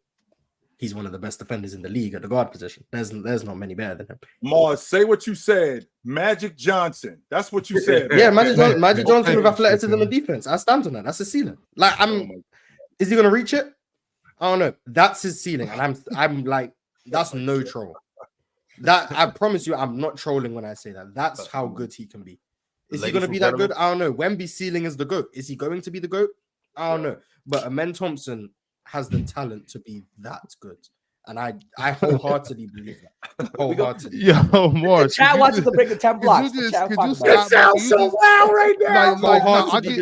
I get what you're saying. Like, okay, when Steph Curry came in, if someone said he has the ceiling to be the best point guard ever, we would have looked at him like he was crazy. And guess what? Right. All right, pretty close. We get that. We get that, Morris. I'm saying, like, what is his actual, like, where do you see I him, realistically see where do him you see him getting a player? Okay, Mars, hold on. Before you go better than what Ben Simmons was meant to be. That's what I was going to ask you, Mars. We're in year 7. Who is Amen Thompson? We're in year 7. What people thought Ben Simmons was going to be. So it's the or what Ben Simmons was in 2018? No, he's better than that. Imagine where Ben Simmons was in 2019, and that's year 3, and then where you thought Ben Simmons was heading, Amen Thompson will be there. Literally Magic Johnson with the jump shot. I'm just saying, people. I'm not projecting a jump shot for him. I'm gonna be honest. Got you. No, but people everything else. Ben Simmons to Magic Johnson. That was the comp. I don't care about what people compared him to coming into the NBA. I'm talking about what is he? Even after his rookie season, like after his first 2-3 years, people cared. Okay, Jason Kidd was another guy. Him or Magic Johnson. Obviously, the height, the playmaking, passing at his height did a big thing with the Magic comparisons. But that was his comp. Okay, cool. I stand with what I said too. You said John Floor is John Wall. The floor is John Wall. 2017 John Wall. I don't think he can handle the ball as well as John Wall could. That's why I don't know what to tell you. Hey, Ron, send yourself. If you guys watch Amen Thompson, please get out of here, Ron. So his floor is a 20 and 10 guy. That's his floor. Get out of here. He's right. Mars. That's his floor. If you're looking at it from a statistical standpoint, so he might average a triple double. Like, I'm gonna be honest, he might. He's a 20. So he's a 20 and 10 all league defender at the least. That's who he is. I don't know about 20 a game. He said that. I'm with. That's John Wall in 2017. He's a 20. That's why John Wall to me, man. But Jason Kidd, statistically, okay, all right, that's cool. I got to start watching Amen Thomas more, and I got to start paying more attention to him because I got to see what Mars is seeing with this. Every. If you guys like intangibles, every winning play that needs to be made, he'll do it. Contested rebounds, he'll do it. Offensive rebounds, he'll do it. Dive on the floor for loose balls, he'll do it. Get his hands on every single pass in the passing lanes, he'll do it. Switch on to everyone 1 through 4, he'll do it. He'll even switch on to 5s. Now he's not very good. This sounds like Avery Bradley to me. A bigger version of Avery Bradley. That's what it sounds like. It sounds like Avery Bradley. Why we gotta bring Magic Johnson? Match that with some of the best floor vision for a young player in the NBA. Match that with some of the best passing for a young player in the NBA. Bradley to me. No knock being one of the best athletes in the NBA. No knock to men because Avery Bradley was cold, but you know what I'm saying. Yeah, you can say it sounds like Avery Bradley on defense. Cool. Avery Bradley was an elite defender. Then put that with some of the best passing in the NBA, some of the best vision in the NBA, and he's one of the 10 best athletes in the NBA. I don't care. Like, that's what he is. And he's 21. I'm not saying he's going to be Magic Johnson. I'm not saying he's going to be, well, he probably will be Ben Simmons. But that's the level of talent he has. And I'm sorry, if you don't watch Houston, don't tell me about Amen Thompson's ceiling. I'm gonna be on. Don't talk to me about Amen Thompson. I've only watched them. Unfortunately, Mark, and you and I actually watched we did the Boston game, and he had like 15 rebounds. That was his first start in the NBA. Yeah, were they contested rebounds? I gotta watch more. Like 4 of them. All of them. Like he gets actual rebounds, not this wide open Jalen Green rebounds. Actual rebounds. That's what he gets. Actual rebounds. Like, he's a special talent, man. I don't know what to tell you. If you've watched him and you don't see, like, sure, don't say Magic Johnson. I'm not saying he's gonna win 5 rings and 3 finals MVPs and 3 MVPs. You know I don't care about the accolades. I'm talking about player for player. He can be the best passing guard in the NBA. He can be the best transition guard in the NBA. John Wall. And then match that with being the best defensive guard in the NBA. he's probably gonna he'll average, if not a triple double, close to it. That sounds like the best player in the league, Mars. That sounds like we talking about the best player in the league. No, because Wemby's going to exist. He's not okay. What I'm saying is that he can be the best guard in the league. He can be the best guard in the league. Wow. Okay. That's his potential. That's how good he can be. I tried to tell you that when he was coming out of OTE, but no one wanted to listen. But it all depends on if he can improve his ball handle, because his handle is shaky at best. And I'm not even projecting him to be able to shoot. If he can shoot, everything changes. But he's not going to be able to. I think he'll develop a jumper, Mars. I think it'll be competent. Mars, here's the thing, though. If he can, I'm not saying that dude's going to turn into Dame or anything like that. I just think it will be maybe not even respectable, but he'll knock it down. Russell Westbrook. I think he'll be a little better than Russ, though. Smarter Russ? Oh my god! I think he'll be for sure smarter. Yeah, I don't think he'll be able to Russ. I don't think he'll be able to shoot as well as Russ did, but I'm moving to Houston and getting season tickets. if that's what I'm looking at. A smarter Russ? Yeah, that's crazy. Shit. I was gonna say, like Russ with basketball IQ. What? Okay, let's not act like Russ. I'm moving to Houston. Yeah. But Amen Thompson has the potential to average triple doubles. Like, the one thing that is probably the most questionable is if he can average 10 assists. And that's just because he can't play make. And yes, he will be the best passing guard in the NBA, if not top 3. Him, Luka, and Tyrese Halliburton. That'll be the top 3. John. That's also going to be predicated, Miles, on who is around him too. Because when you're talking about passing the basketball, like what Luka is doing, Luka also, but what Joker is doing. So you see what they look like without Joker on the floor. So if I'm looking at Amen Thompson having that kind of impact, we're also going to be talking about a guy who's in the league MVP. He's going to be in league MVP conversations. He's going to be, like you said, if he's the best guard in the league, he's going to be in the best player in the league conversations. If he's going to be that good, because when you're talking about a guy who's the best passing guard, that means my team is going to be awesome. Yeah, that means we might have the best passing big at that time and the best passing guard. Now, guard is difficult because obviously Luka, Trae Young, Tyrese Halliburton. So I'm not saying definitively he's going to be the best passing guard. Mm-hmm. He's going to be top 5. Like I will stand on that. He's going to be top 5. Will he be a better passer than Luka? Maybe not. Will he be a better passer than Halliburton? Maybe not. Will he be a better passer than Trae Young? Maybe not. Can he be? Certainly. Just based on the fact that keep Hallie out of this. The ability for him to hang in the air and make some of the kick-out passes he can make just off sheer athleticism, the vision he has, the ability to play making transition that I think trumps Luka and Trae, not Tyrese yet. The ability for him to make passes with both hands is elite. And he's doing this at 21 and he's raw. Like he doesn't raw. There's a lot he has to learn, but the baseline of what he's just capable of doing of pure instinct is ridiculous. So I'm projecting him. He don't even know what he out there doing. He just out there just running around. You up here ad-libbing, Ron? You ad-libbing? I've actually watched Amen Thompson play this year. I don't only watch Kings games, all right? And I only watch the games that are on TNT. I've watched the men play. Right, but back to Mars's point, I mean, the Jason Kidd logic, because Jason Kidd was so much responsible. He was responsible for so much, and he required so much attention on the backboard, slowing him down in transition, passing the basketball in the half court. Okay, sure, Jason Kidd wasn't a knockdown mid-range shooter, but it was respectable. And he ended up adding the 3-ball to his game. To say that Amen Thompson, I keep calling him Thompson, I'm sorry. To say that Amen Thompson could be comparable to Jason Kidd, that means that we're talking about possibly an all-time great guard. That's what we're talking about here. Yeah, that's a ceiling. But, I mean, with the way the guard position is upgrading throughout NBA history, I'm not, because Jason Kidd was the best point guard in the league for a few years, from like yes, he was 01 to like however long you want to say. I'm not about to argue Steve Nash or whatever. So however long you want to say, I'm not saying that because Luka is better than Luka and whoever is better than the guards that existed 20 years ago, in my opinion. So I'm not saying he's going to be better than Luka offensively, especially because I don't think he's going to ever score as good as those guys. But from a player like comparison standpoint, he'll play comparably to how guys like Jason Kidd and Magic Johnson play. Right. That's what I'm saying. I'm not saying he's going to achieve as much as Magic Johnson.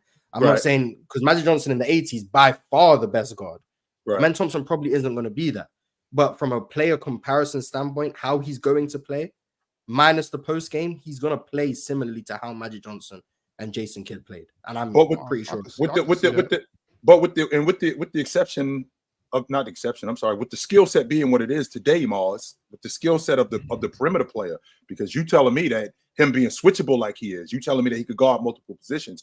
What isn't that going to take away from his game offensively? Because how good guys are offensively, because he's not asked to score. That's why. That's it. If he was asked to score, sure, but he's not. He's gonna be like a 16 to 18 point per game guy. He's not gonna be a 25, 27. He's not gonna, unless he can figure out how to shoot. I'm of the belief. I don't think he'll ever be able to shoot. Ron thinks he can develop one. I think he's always going to be a liability shooting jump shots. Wouldn't he be able to believe that? But I'm assuming he's going to score mainly in transition, off putbacks, in the dunker spot, off lobs, a la Ben Simmons. But Mars, what is it that is he going to be a primary? I'm sorry, Alex. Go ahead. If he improves his handle, he can be a primary ball. What is it in a player's game? Because I've heard you say sometimes before, like, oh, this player will develop his shot, this player won't. Like, what is it that you're using to determine that? Like, how do you look at a player at 19, 20 and determine whether by the time he gets 26, 27, if he'll be a good shooter? Like, what is it that you're looking at specifically? Touch is a major thing. Touch, like how good your touch is, if that's on floaters, in the mid range from the free throw line, how soft the bounces off the rim, those things. If you have good touch, I believe you probably have the chance of being a better shooter. Then it's how do you shoot? If your shot is mechanically, if your shot is mechanically flawed and you lack touch, that's a concern. The reason I believe Lonzo Ball could shoot if he changed his form is because he had very good touch. So I knew the form wasn't going to work. I told everyone that's not going to work, but he still has the potential to be a good shooter. Right. So I try not to look at percentages. I'll look at touch. Free throw percentage is something I'll look at. And then it's also which shots are you comfortable taking?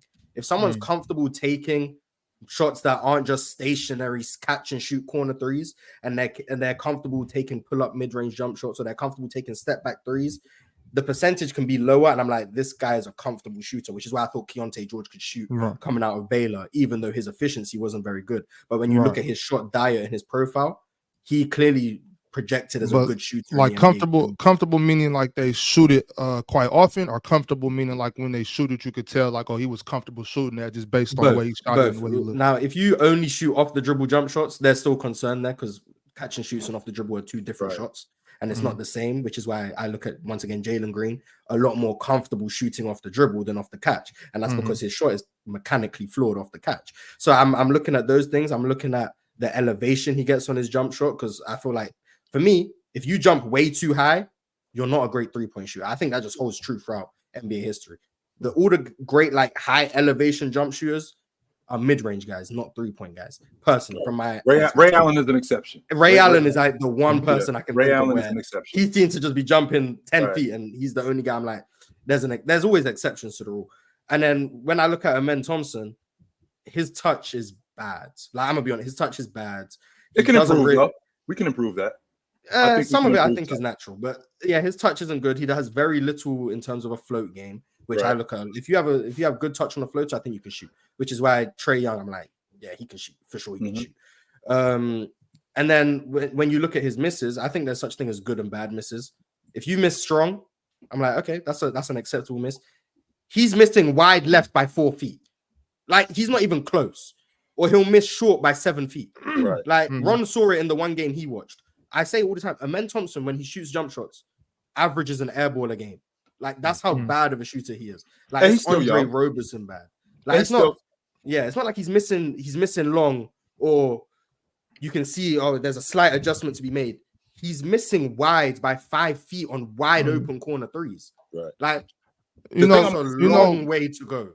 The thing I'm concerned with. The thing I'm concerned with, Mars, is you talk about how good his vision is. Well, if his vision is that good, then coaches are going to see that. And what they're going to do is they're going to change the offense. And they're going to put the ball in his hands. They're going to want him to be the distributor. They're going to want him to be their playmaker. Well, teams are going to recognize that you can't shoot, and they're going to start backing off you. So if he can't have a respectable jump shot, I don't mean his jump shot doesn't have to be elite. No.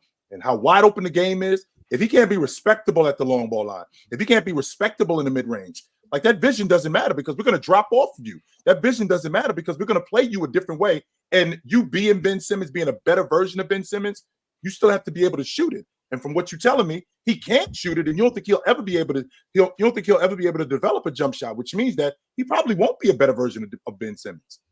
I think there's counters to not being able to shoot.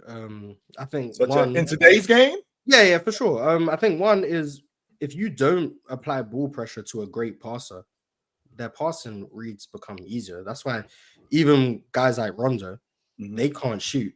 But if you just let them probe at the top of the key, you're not applying ball pressure on a play. That's why passing can mask bad shooting ability, because you have to apply ball pressure to guys who even can't shoot. Because if you just let them see the whole floor, right, you make that passing reads easier. Now, also, I think that's why I said it all depends on his handle.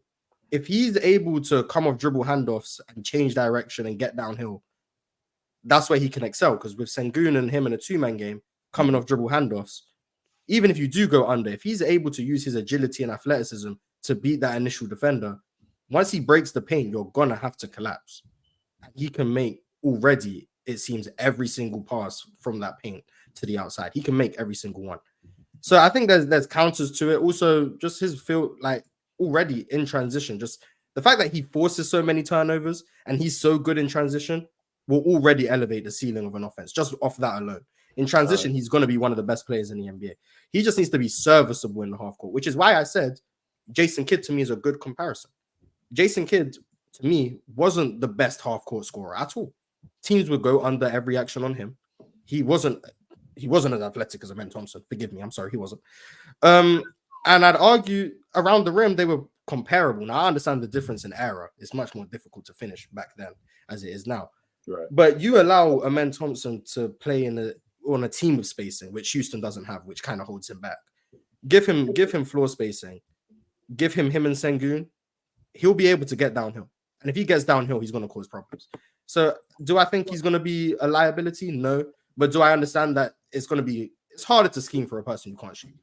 If you can shoot, it always makes the scheming easier.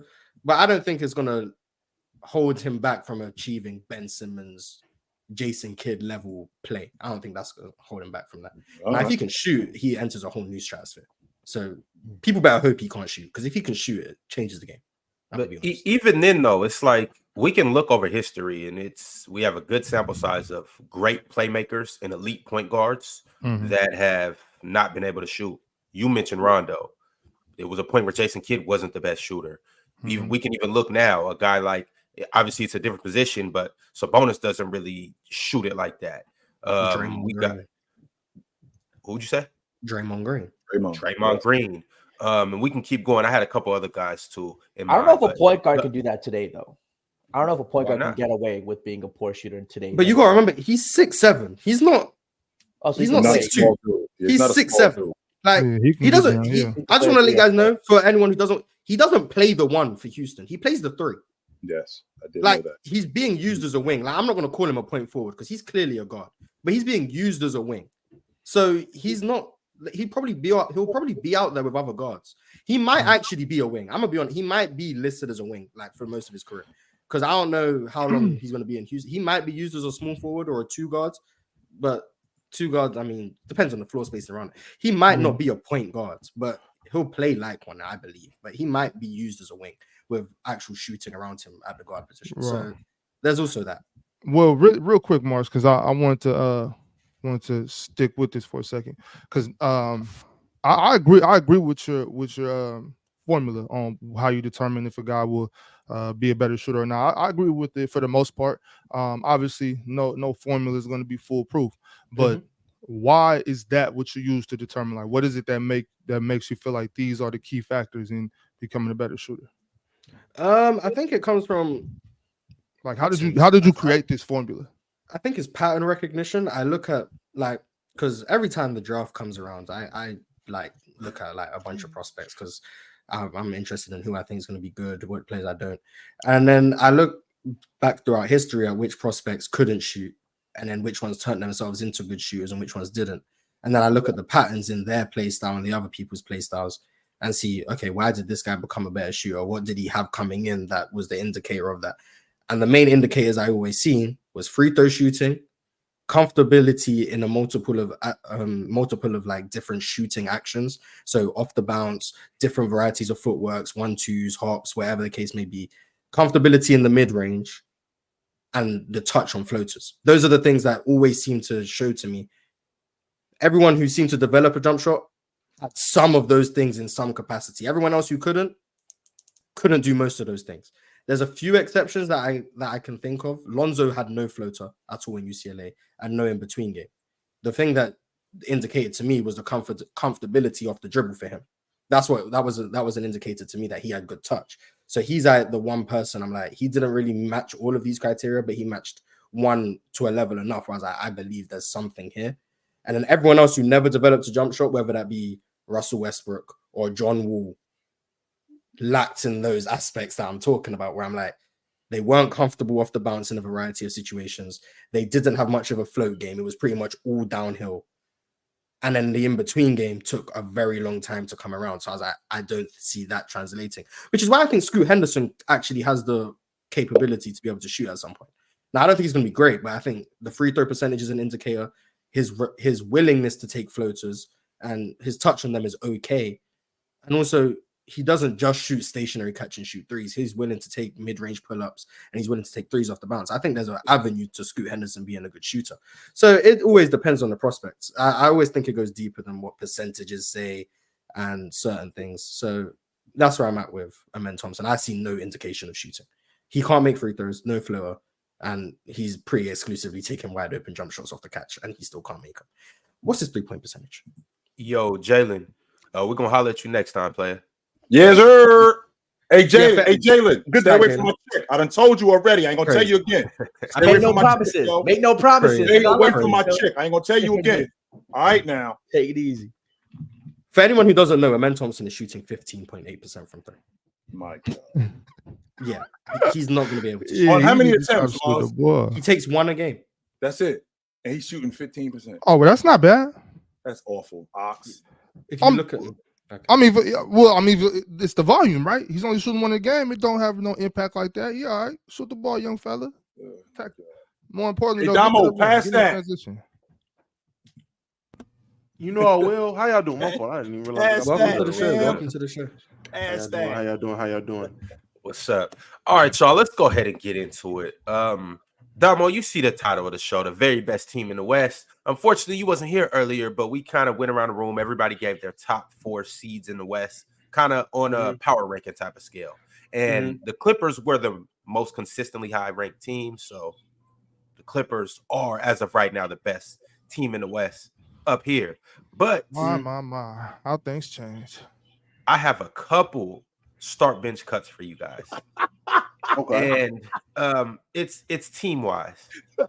And so the first start bench cut, and I've sorted them out. I've sorted them kind of into teams that are more veteran teams that we actually expect to compete, and younger, unproven teams that have yet to really show us much in the playoffs.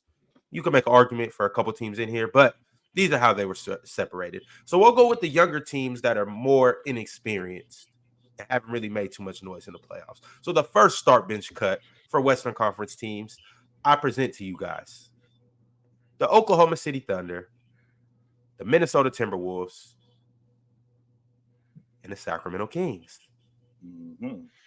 Okay. Start bench cut in terms of what you guys believe that these teams will do in the playoffs. Okay. Mm-hmm. Oh, that's Don't easy. the Kings have to make it there first? Don't they have to make it there? I think the Kings. They're in the play-in right now. Yeah, I think they're making the playoffs though. I mean, I think they're like a half game out the 5 spots, some nonsense like that. We'll see. So this should be the Pelicans and not the Kings? I think so. Yeah, Sacramento game out the 5 spot. So I mean, it's Crazy. 4 of us up here. If we all choose to override the Kings and include the Pelicans, then that can be done. If you do it at the Pelicans, that kind of changes it up a bit for me. So, I mean, I ain't gonna lie, moving the Kings or Pelicans is still gonna give the same result for me, so it don't really matter. Are we judging them based on how good we think the teams are or how good they match up against each other? No, like in the playoffs, what you expect them to do. So to basically to make it out the West. Oh, That's the best chance. Okay, Mhm. gotcha. okay. So what we doing? We doing the Kings or the Pelicans? We'll rock with the Kings. All right, bet. Who's first? Who go first? I'll Anybody? go first. Sure. I already know mine. I'm starting Minnesota. I'm benching Sacramento, and I'm cutting OKC. Wow. Okay. Okay. And what's your reasoning behind this? Well, Minnesota, the one thing that they do consistently is what wins championships, and I think that they have a shot at going deep into the playoffs because they defend. Sacramento, the experience that they got last year playing against the Warriors, I think Sabonis has gotten better. De'Aaron Fox, I don't think this is going to be a sophomore slump for him. I think those guys will be better. And Oklahoma City, as good as they are, and as much as I dig their crew, they got a glaring issue, and it's in their front court. And I think that could be exposed early in the playoffs if they get a bad matchup. They just got Bismack beyond, but I'm about to say that was a secret weapon you know about, Chill. They went ahead and got them a real center. Bismack, baby. So with that being said, Bismack Rudy. That's all I needed to see. So now I can confidently say, one, I have Minnesota. One, I still got Minnesota 1. Yeah. I personally think that's the best team in the West. I like this team. I think this team is actually going to shock a lot of people. I understand we haven't seen them do much, but I feel like that's a team that can shock the world. 2, I would say OKC. They have Bismack to reassure that front court just in case it gets a little tricky and they have to play big. They actually got somebody that they can put at the 5 while Chet plays the 4, and I feel confident because if you got Bismack, you got 89% of Rudy Gobert, in my opinion. So I hate you, Davo. I hate you. I love I hate you, Davo. Hey, I swear I hate you. that's 88. It's not the whole thing. God, Rudy is still better. Rudy is still better. By 10%. 11% better. What the hell? Man, that's a lot. So we got the same fit on. My shirt just flying in yours. That's all. One shirt. We got the same haircut. We look the same. Somebody shirt earned their designer? shirt. Somebody didn't. You My got 2 shirt guys is in white flying in yours. tees. One is in a designer white tee. The other is a Hanes white tee. Oh It's my still a white God. tee. It's just different material. But and then last, I'm gonna do the Kings. I ain't gonna lie to you.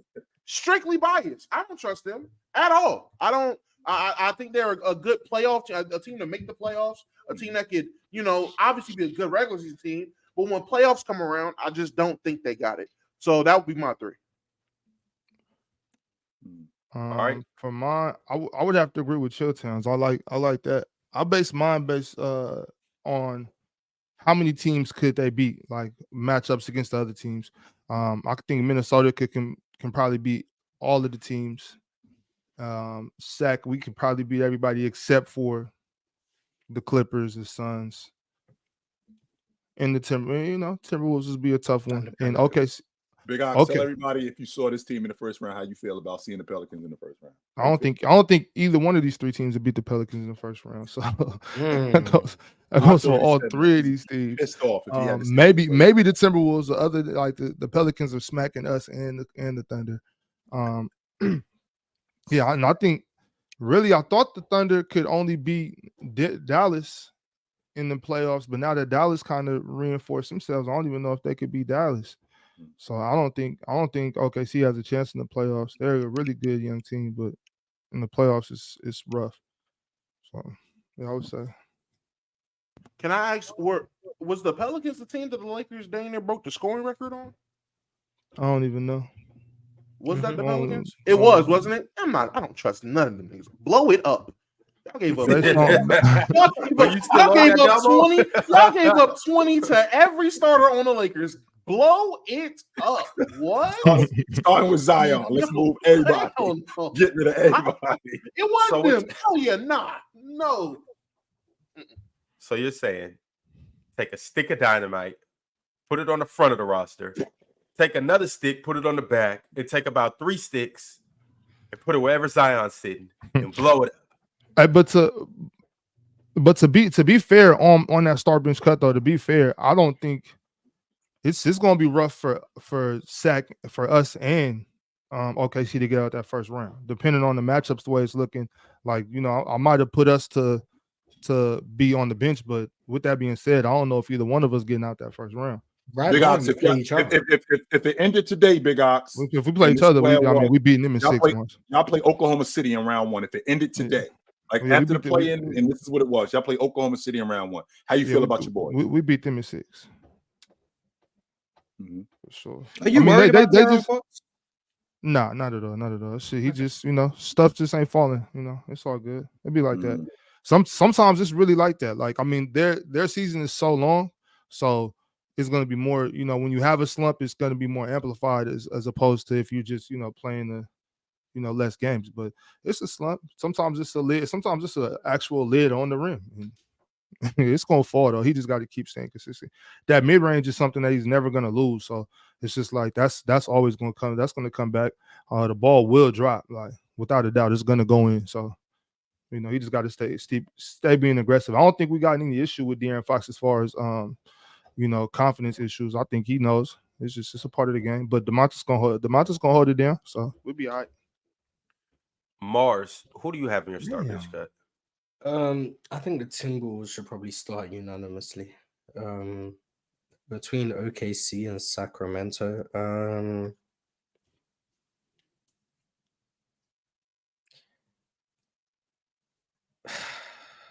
I'll probably say OKC, then the Kings, but I'm not like certain either way.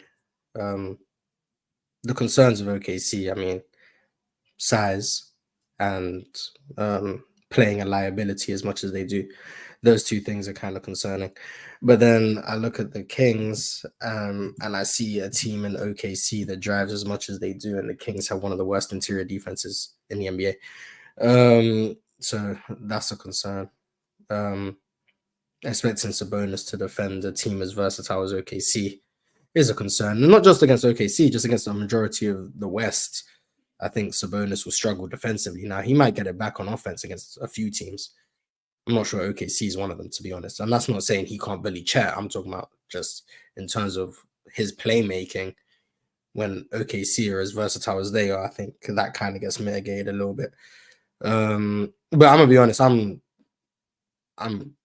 clutching at straws, picking between those two teams. I think Timberwolves clear both of them. So Mars, you get whatever you want against Sacramento in the paint, even though they got the league leading rebounder and glass cleaner. You get whatever you want against them. Oh, when they miss, he'll get the rebounds. They don't miss. Yeah, his rebounding ain't stopping him from getting to the cup. Yeah, his interior presence is like bad, and then you extend him out onto the perimeter, and he tries. I'll give him that. He does. He's not like he's just out there just not trying. He just can't move laterally very well, and he doesn't have the hands that a guy like Jokic does to kind of like mask that. And then you see him trying to retreat back to the rim, and then he's out of position. And then it's not great over there. That's the one thing when DeMontis is in position, he usually defends vertically, stays high, meets you up top. But when he's out of position, it's just like, man, that's a bucket. Like it's a layup. He's not really moving from this side of the floor to that side of the floor in rotation, like at the right spot. Fellas, I regret to inform you that I'm starting the Kings. Oh my God. Okay. I'm starting the Sacramento Kings in large part due to the fact that I don't trust Karl Anthony Towns to do nothing. I don't trust him at all. And I barely trust Rudy. And it's hard to trust Anthony Edwards just because, well, he's a young upcoming star. I don't know what to expect from him. I don't, Damo. I'm sorry, I don't. I'm starting the Kings. I think the Kings have underperformed a little bit, but the Kings got the most firepower offensively out of all of these teams. Still. No, they don't. No, we do for sure. More than OKC. But we just we got our 100%. We do. You guys are letting this whole You guys are letting this How do we not? What are y'all talking about? This J-Dub thing. What's this J-Dub thing? What's that mean? Who said anything about J-Dub? I said SGA. Y'all. That's No, Ron said J-Dub. Oh. Ron said this J-Dub thing. What is that? Yeah, what's the J-Dub? Wait, but still, either way, how do we not got the most firepower when it comes to offense? What are y'all talking about? De'Aaron Sabonis. It depends. Y'all on how forget, you y'all view forget about Keegan Malik Monk Murray's and firepower. Cotton. No, I'm with you on Malik He's Monk. but that's the thing. Big Ox is very high on Keegan Yeah, Murray. it depends how Very you high view on the him. Keegan Murray Yeah, firepower. he's very high on Keegan Murray. Oh yeah, So, I'm very that's the high. difference. I'm very That's high the on difference right on there. Trey Lyles and Malik Monk coming off that bench. Very high on that. Very. Which I could get with Trey Lyles. I mean, I could get with Malik Monk, but the rest of that crew, and I mean, offensively, I mean, Minnesota is not like I said. I watched them going into the fourth quarter. They have double-digit leads. Big guys around the basket. You just told me that Sacramento, you can get whatever you want against Sacramento in the post. Yeah, we're talking about firepower though. That's what I'm talking about. So you got two. You don't have one big guy. You got two big guys in the paint. You could get whatever you want, especially going downhill. Ant could get whatever he wants. Jaden McDaniels isn't a 20-a-game guy, but he could also get downhill. Nas Reed is actually in the conversation as one of the best rotation players in the game. Nas Reed is one of the better rotation players in the game. So he can get whatever he wants. We're talking about a team in Minnesota that has the firepower to compete with Sacramento. To say that Sacramento has the most firepower, nah, I ain't buying that. I'll purchase that even if they taxing me for it. Even for the Wolves, I mean, between Cat and Ant, I can see that. But I mean, other than we just talking about strictly offensive firepower, I'm kind of lost to see how the Kings aren't taking that. I will say the Kings down. Don't have any negative offensive firepower. That doesn't make us a better team. I'm not saying that. I'm just saying offensively, we got heat. So the T-Wolves and the Thunder both have negative offensive players playing in their rotation. So that can hold them back. But best offensive players, I think the Thunder have the best offensive player of all three of these teams, in my opinion. Now, it's close. It's between Shea and who? And Anthony Edwards. Oh, I thought you were about to say somebody. I think Ron's saying De'Aaron. De'Aaron Fox. And De'Aaron Fox. Do you think it's close between De'Aaron and Shea offensively? It's not as far as you making it seem, Morris. That's what I'm saying. I never gave a measurement. I just what does close mean? Like, you imply. Yeah, because I'm like, for me, if I'm comfortable saying Shea's a better offensive player, I don't view that as close. I'm comfortable saying Shea's better offensively. Okay. Like, not as a scorer, just overall offensively. Overall, what they bring to the table on offense, I think is Shea. But then I understand the Kings don't have a Kyle Anderson or a Josh Giddey on their roster or Rudy Gobert, who actively just doesn't get guarded. So that can help them. But I mean, I don't know what this J-Dub thing Ron's alluding to. I don't know what that means. J-Dub's I'm still waiting. J-Dub's tough. I need the next. No, J-Dub's extremely tough. I'm saying you guys have taken his step forward as OKC's just one of the better offensive players or offensive teams in the NBA. OKC has their flaws on offense. We know their flaws. Josh Giddey. And I think OKC damn near ranks third out of all three of these teams offensively. A lot of their offense is heavily predicated on Shea. Okay. And then it's like a lot of the scoring is heavily predicated on him. Josh Giddey handles the basketball. He's actually not a bad offensive player. He just can't shoot. That's the goddamn problem with him. That's the problem. OKC's a top 5 offense in the NBA, right? Yeah, that's the problem with Josh Giddey. He just can't shoot the basketball. And the Kings are 14th and the Timberwolves are 17th. I'm buying the Kings. Kings were number 1 last year. I know this year isn't last year, but the Kings have the same exact team that they had last year. But somehow they don't have the same exact offense. They absolutely have the same exact offense. They went from 1 to what was it, 14, 17? I mean, some other teams start scoring more, but we have the same as far as like most of the same players, but we're not always running the same sets. We had to change it up a little bit after how Steve Kerr exposed us in the playoffs. If you watched this earlier in the season, we weren't running the same exact stuff. We're implementing different things, so it doesn't look the same. But still, I don't care about what the offensive rating says as far as just firepower. I don't know who scores the most points, but like with the offensive weapons we have, that's what I'm talking about. It's like we offensive weapons, we got the most of them. So that's all I'm saying. I'm not saying who's a better team. Just that's all. That's what I'm basing my argument on. The most powerful weapon.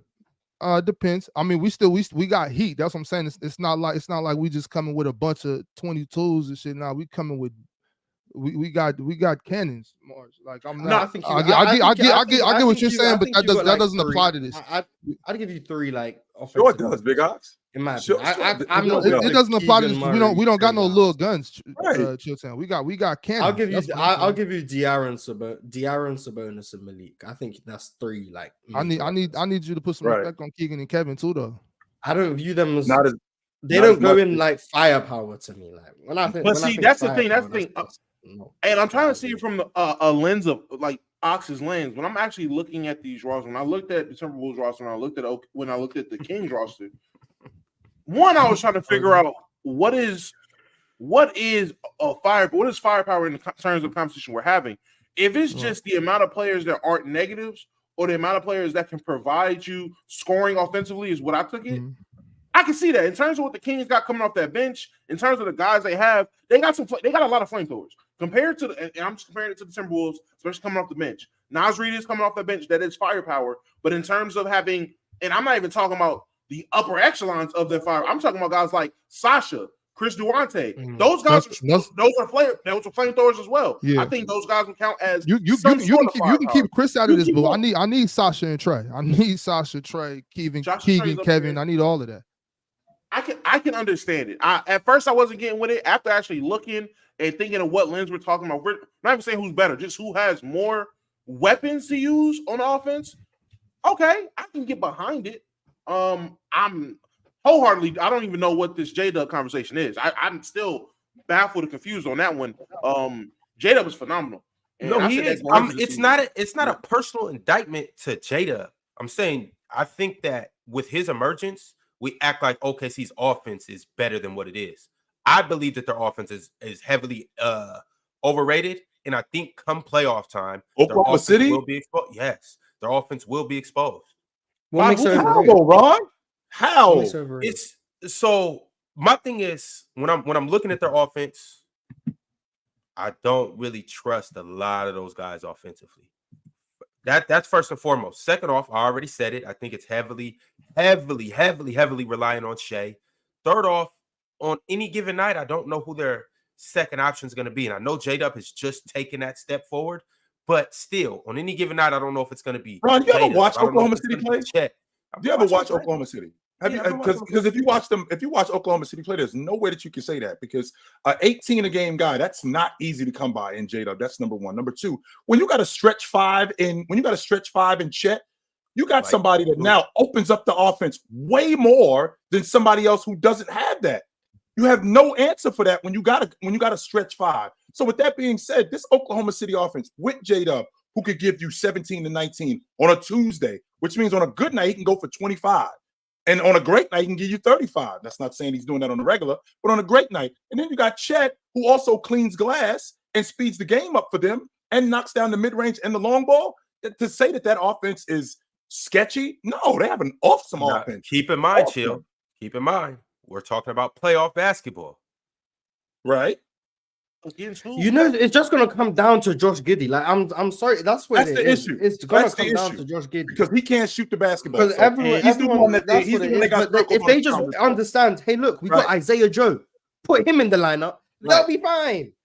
That's it. The whole way to slow down OKC's offense, is put a big on Josh Giddey and let him play the paint because you don't have to guard him. Mm-hmm. That whole problem is mitigated the moment you just put Isaiah Joe in there. That's it. We have to move on to the other start bench cut, but I do want to say, just watch when playoff basketball comes around. Watch how that offense just all of a sudden comes to a halt. Just watch. I'm telling you, it's going. That offense is good. The thing about OKC though is they got a solid defense too, and they're able to run the break. Half court offense. I got one guy. It's going to be cooked. I understand we got to move on. I'm just looking if the playoff started today. They will be playing Sacramento. They got to play Sacramento in round one. They do have Hayward. They just got Gordon Hayward. That solves the Josh Giddey dilemma. I forgot about Gordon Hayward. Hold on now. Wait. That solves the Josh Giddey dilemma. I'm gonna be honest. They have two options in terms of replacing Josh Giddey. can't hear They can you. go big. Yeah. They can go big, and they can put Bismack in there, take Giddey off the court, move Jade up to the 3, check to the 4, problem solved. Or they can keep playing their normal lineup, remove Giddey, put in Gordon Hayward. Gordon Hayward and no Josh Gordon Hayward. We Isaiah spanking Jones. OKC. And if this is the first round matchup, like we spanking OKC, Gordon Hayward or not. Now predicated on Gordon Hayward. Okay. All right. I mean, Gordon Hayward I solves don't care. the issue of one player not being guarded. He does do that, Mars. Yes, he does. Yes, he does do that. And Josh Giddey How many can't minutes stretch can the Gordon defense. play, Chilton? That's the problem with Josh Giddey. He can't stretch the defense, but he can knock down a shot, and he can handle a shot. Mars, I said a shot. That's what I said. I didn't say he's a knockdown shooter. I said he can knock down a shot. But with watching him, it is a problem when you got a guy that you leaving open all the time. But when he's able to knock down a shot, he could get downhill at 6'8", 6'9", and make plays for other people. The problem with Josh Giddey is he's got the ball in his hands. With him having the ball in his hands, that takes the ball out of Shea's hands. That's the issue with them. Just get him off the floor. That'll be all right. All right, fellas, moving along. Our next start bench cut that we have to make it out of the West, we have the Clippers, the Nuggets, and the Suns. Ooh. Clippers, the Nuggets, and the Suns. That's tough. Easy for me. Well, Damo, Boom. Come playoff time. Clippers, Nuggets, Suns, and we're assuming all teams healthy. I would say Don't be a hater, Damo. I'm not being a hater. I'm being dead honest. Clippers, Nuggets, Suns. Well, first things first, I'm going to start the Suns. If it's all things healthy, that's probably the scariest team in the West to me, healthy. That any given night, they can give you 200 points, in my opinion. That's a hard team to handle. They give you 200 any given night. That's how I'm looking at it. Any given night, they can give you something that's never been given to anyone ever. Any given night. In the history of the NBA, the 77 Any years given of the night. NBA, on a Tuesday in the playoff, I can give you 200. Hey, any given night. Benching the Nuggets. The Nuggets already done it. They are obviously, when you have the best center in the NBA out on the court, you have an X factor that no one else has. I promise you, as a Laker fan who is terrified of the Nuggets, maybe that's my bias. Maybe I have a Nuggets bias because my team just can't get by them, but the Nuggets are the real deal. And I'm benching the Clippers. If Ron can come up here and say, "Oh, I can just wait to the playoffs, and then this is gonna happen, that's gonna happen, that's gonna happen." Well, history we're assuming this is gonna happen. Okay, see, in that last conversation, history tells me that the Clippers are gonna fold in the playoffs, no matter what. It don't matter who's on the court. It don't matter who's off the court. Healthy or unhealthy, whatever reason, the flippers will flip, the Clippers will clip. That's not bias. That's a statistical fact.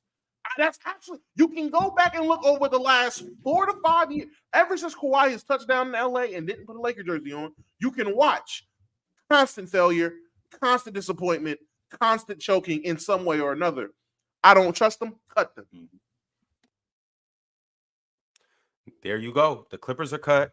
The Suns are starting, and the other team is benched. Who? The other team, the reigning champs, the world champs. My bad. Where you at, Ron? Where you at today, yo? I'll You put some wild as hell respect. right Yo, now. clock in, bro. Clock Where in. you Who wants to go next? I'll go. I got the Clippers starting this one. That's the easy one for me. This is the difficult one. And honestly, I'm just going to, take a leap of faith here and say that we cut the Nuggets. Yeah, I think both of these teams beat the Nuggets. I think both. Yeah, it's hard, man. It's hard. That's what the Suns got over there is just a little too much. It's too much for me. I think the Suns benched them and cut the Nuggets. I look at the matchups, Chilltown. Like in the matchup wise, I think the Nuggets are gonna get caught slipping. I think the West kind of, you know how it goes. Like when one team wins, then everybody starts figuring, okay, how do we beat this team? A lot of teams are gearing up for them. You know what I'm saying? So I think the Timberwolves, like for instance, the Timberwolves can knock the Nuggets off, but I think the Clippers and the Suns beat the hell out of the Timberwolves. So. I'm on Damo page, but I'm flipping I'm flipping Denver and Minnesota. I'm flipping Denver and Phoenix. I'm a start Denver. I'm a bench Phoenix and the Clippers because they are going to flip. In Damo words, the flippers are going to flip. That's who they are. There's no misunderstanding about these guys. It looks good on paper. It actually looks good right now, which I can say, yo, this is. I could watch these dudes today and be like, yo, these guys are great. Come playoff time, I know who James Harden is. I know who Russ is. I know who Paul George is. And I know who Leonard is. And I know that the post that's holding up this tent is Kawhi Leonard and those knees. That's what's holding up. That's the post that's holding up this tent right there, more than anything. So, yeah, Phoenix might have a lead guard issue, but I mean, they still got guys who can pass and they can keep the game close. I think that's the separator. But in the Western Conference, I still think that Denver, as good as Minnesota is, I still think I'm not counting Denver out. No, I'm not. I just don't like what I'm seeing right now. Mars. When you think about it, the West is actually crazy. I'm gonna be honest. Like I don't. This is probably the least comfortable I've been in the West in terms of like who I think is coming out in a while.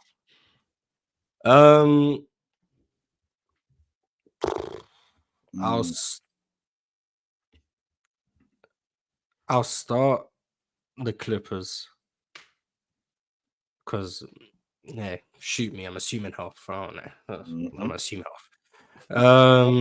Double, you go shoot Mars. Then I'll bench the Nuggets out of respect for what they did last year, and then I'll cut the Suns. But I mean, it wouldn't take much to convince me to start the Suns and cut the Clippers. I don't know. I genuinely don't know. I don't even have a strong reason why I'm cutting the Suns, other than it feels disrespectful to cut the reigning champs. So yeah, start the Clippers, bench the Nuggets, cut the Suns.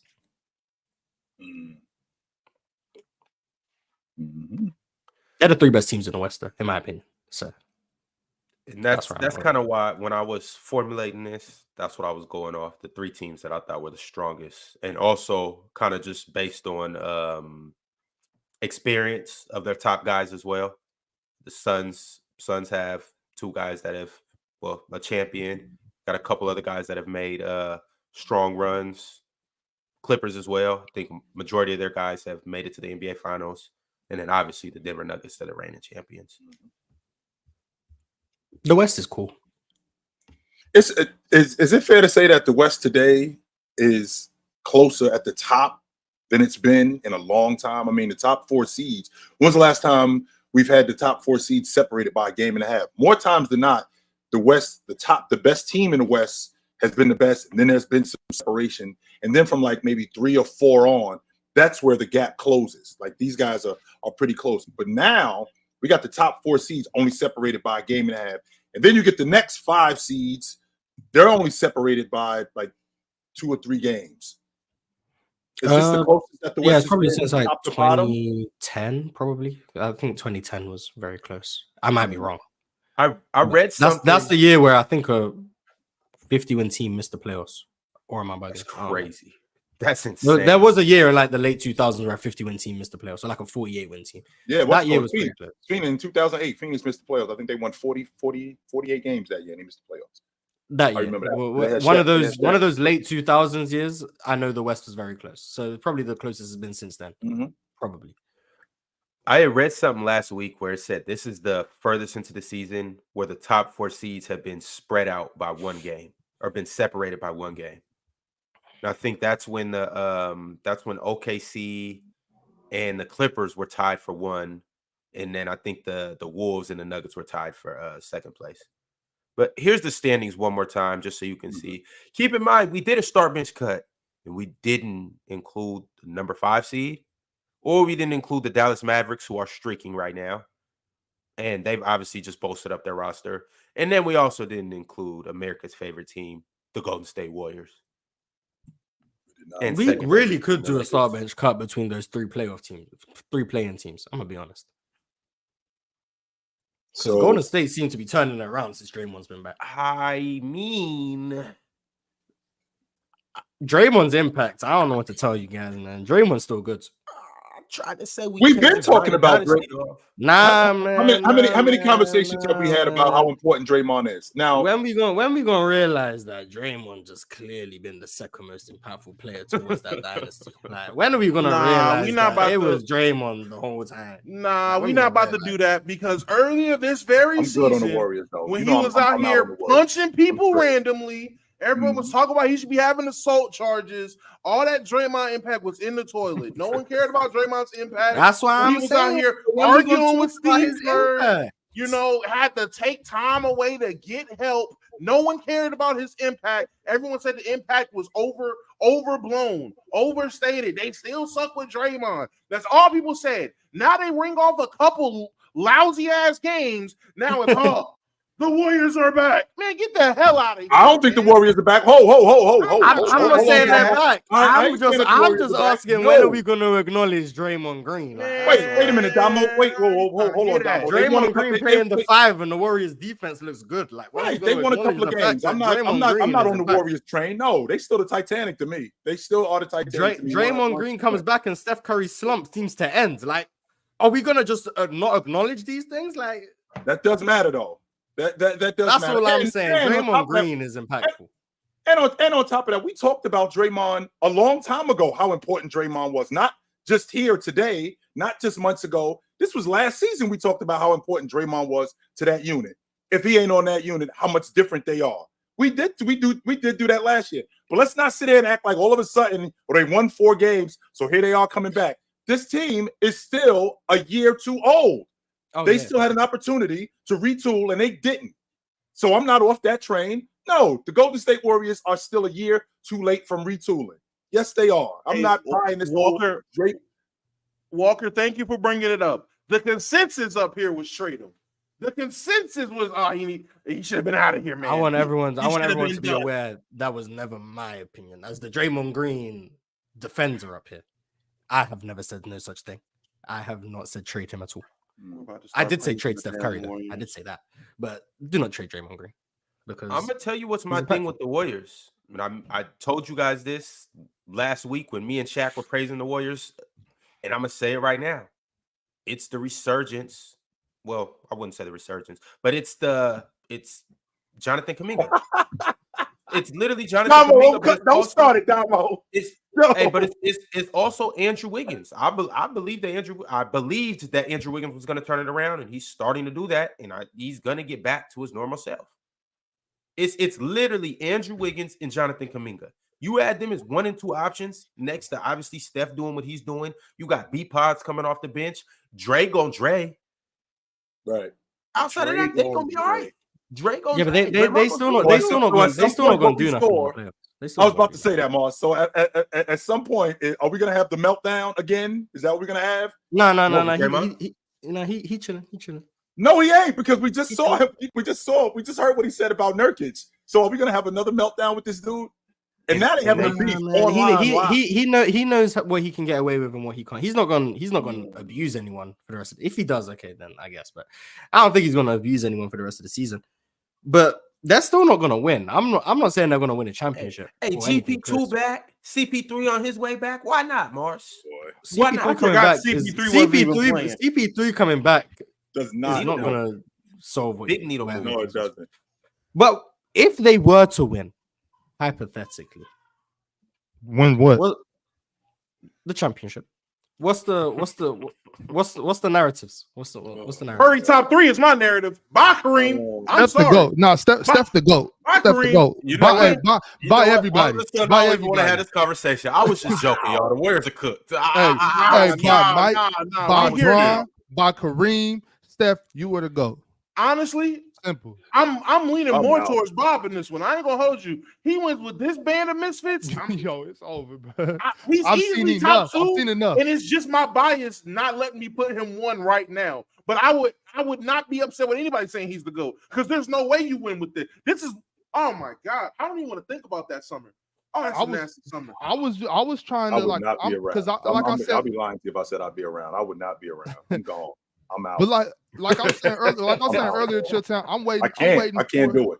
I'm out. I'm waiting for this season to see if I can get Steph in there, if I can get KD in there, if I can get Kawhi in there. You know what I'm saying? So I'm waiting for this season to end. You know, we talked about this, but I meant like if Steph makes a run, like if Steph wins the West, or if Steph just does something crazy this year, then okay, I might be able to slide him in that top 10. But if he wins, Chilltown, if he wins, damn all that top 10. Like I'm not having this conversation with nobody no more. Like, because that's the only way they win. That's the only way they can win is if Steph just go on one. I'm talking about Kimba at UConn, crazy run. You know, if he do something like that, okay, Steph, you got it, bro. It's yours.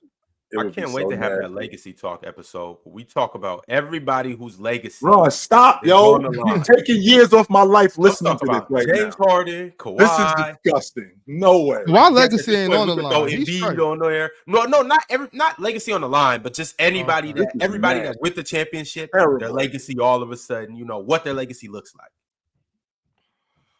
That's gonna be a good episode. I can't wait for that. But we got super chats, fellas. So no need to continue to go on about what happens if Steph wins a title. But wait, Ron. Real quick.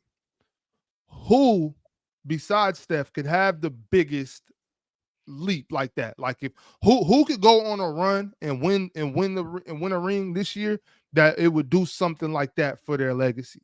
Well, like, Steph, it's not like Steph is coming out of nowhere. If I'm not mistaken, is Steph not a top 5 player in the game today?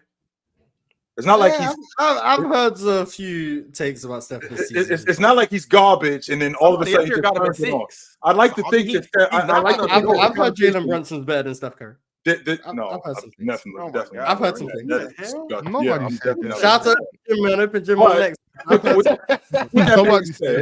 With that being said, a top 5 player on a team that ends up with the team with the core of the team that won the NBA championship, all of his championships with that core, and now what they do is they end up going and making another run. I mean, is it ridiculous for him to make a leap? I mean, how much higher can he go? That's what I'm at with it. Like, Domo has Steph at 6, if I remember correctly. Yes. Chill, I'm pretty sure you said he can't pass Kobe. I'm pretty sure you said that. So Steph's locked for you at 12. Yes. He can't go higher than 12. Ox has, I don't know where he has Steph, but he has him behind Scottie Pippen. So, I mean, I guess he can go a bit higher for Ox. Sure. You see that look on his face, though? That look on his face, like, wait a minute, we might have a conversation if what we talking about happens. He might have to come out of line. I don't know where Ron somewhere in the 14 to 19 range right now. I'm sure Ox can maybe get him, maybe squeeze him in at 10, but I don't think he could get much He just said he's working on Kawhi, KD, and Steph getting into the top 10. Potentially on playoff runs this year. Yeah, so like maybe Steph could get to 10 for like Ox and Ron. I don't know where you have Steph. I'm gonna be honest, I don't know. But I doubt he's gonna climb Bron, Kareem, Magic, Bird. No, if he wins this year, he got Bron. Like, I don't know how else to explain this to y'all. I don't know how much. If Steph Curry wins a ring this year, damn Bron. We not talking about Bron no more. This is Steph Curry shit. Steph Curry been running this. If he wins this year, I don't want to talk about Bron no more. This is crazy. I just don't think Steph can go much higher. That's what I'm saying. Taking it away from just Steph, if there was a player who was to go on a run and win, who could have a higher jump legacy talk wise, in my opinion, I'm looking at this. I'm looking right now. The only players I could think of that, in my opinion, would have a massive leap forward in the hitting conversations that they're just not in right now because of the ring. They win this year. Giannis. If Mr. Bagless wins with this band of misfits and his co-star being, oh my God, he has everything against him. Everything is against him this year. He is with Bay Area Kimba being coached by Doc Rivers. He has no defense. It's literally all the odds are against him. And a better Eastern Conference this year too. Honestly, East has like really caught up. So, it's crazy. What if Embiid comes back? Nah, that's Embiid with one leg. So imagine Embiid with one leg comes back and wins. Okay, so let me get there. I'm still not even past Giannis. Jeez, I know Giannis, we don't care about him. I feel like but even if Embiid came and won, I don't think he will be higher than. I mean, I don't think we'll start putting him in all-time conversations. And at least like all-time GOAT conversations. Obviously, I guess he'll be knocking on the all-time center list. He'll start knocking on the door. We just be like, okay, we have to start acknowledging him soon. But Giannis wins. No, he's in I don't know who I'm about to move down. He's in my top 10. He wins this year. I'm not gonna lie to you. Somebody move. It might be Wilt. I'm not gonna lie to you. It might be Wilt. You were Wilt in your top 10? Oh, okay, never mind. I said that in the episode. We was talking about the Wilt myths. I was dead serious. You guys discussed Wilt when I weren't here? You missed the good old grand old time. I actually. What did I miss? You guys discussed Wilt. Because I seen a comment that said the Wilt conversation was like good, but you missed Damo putting Wilt in his top 10 after I convinced him of Wilt. Oh, you got convinced? Not even. It wasn't even so much he convinced me. It was just.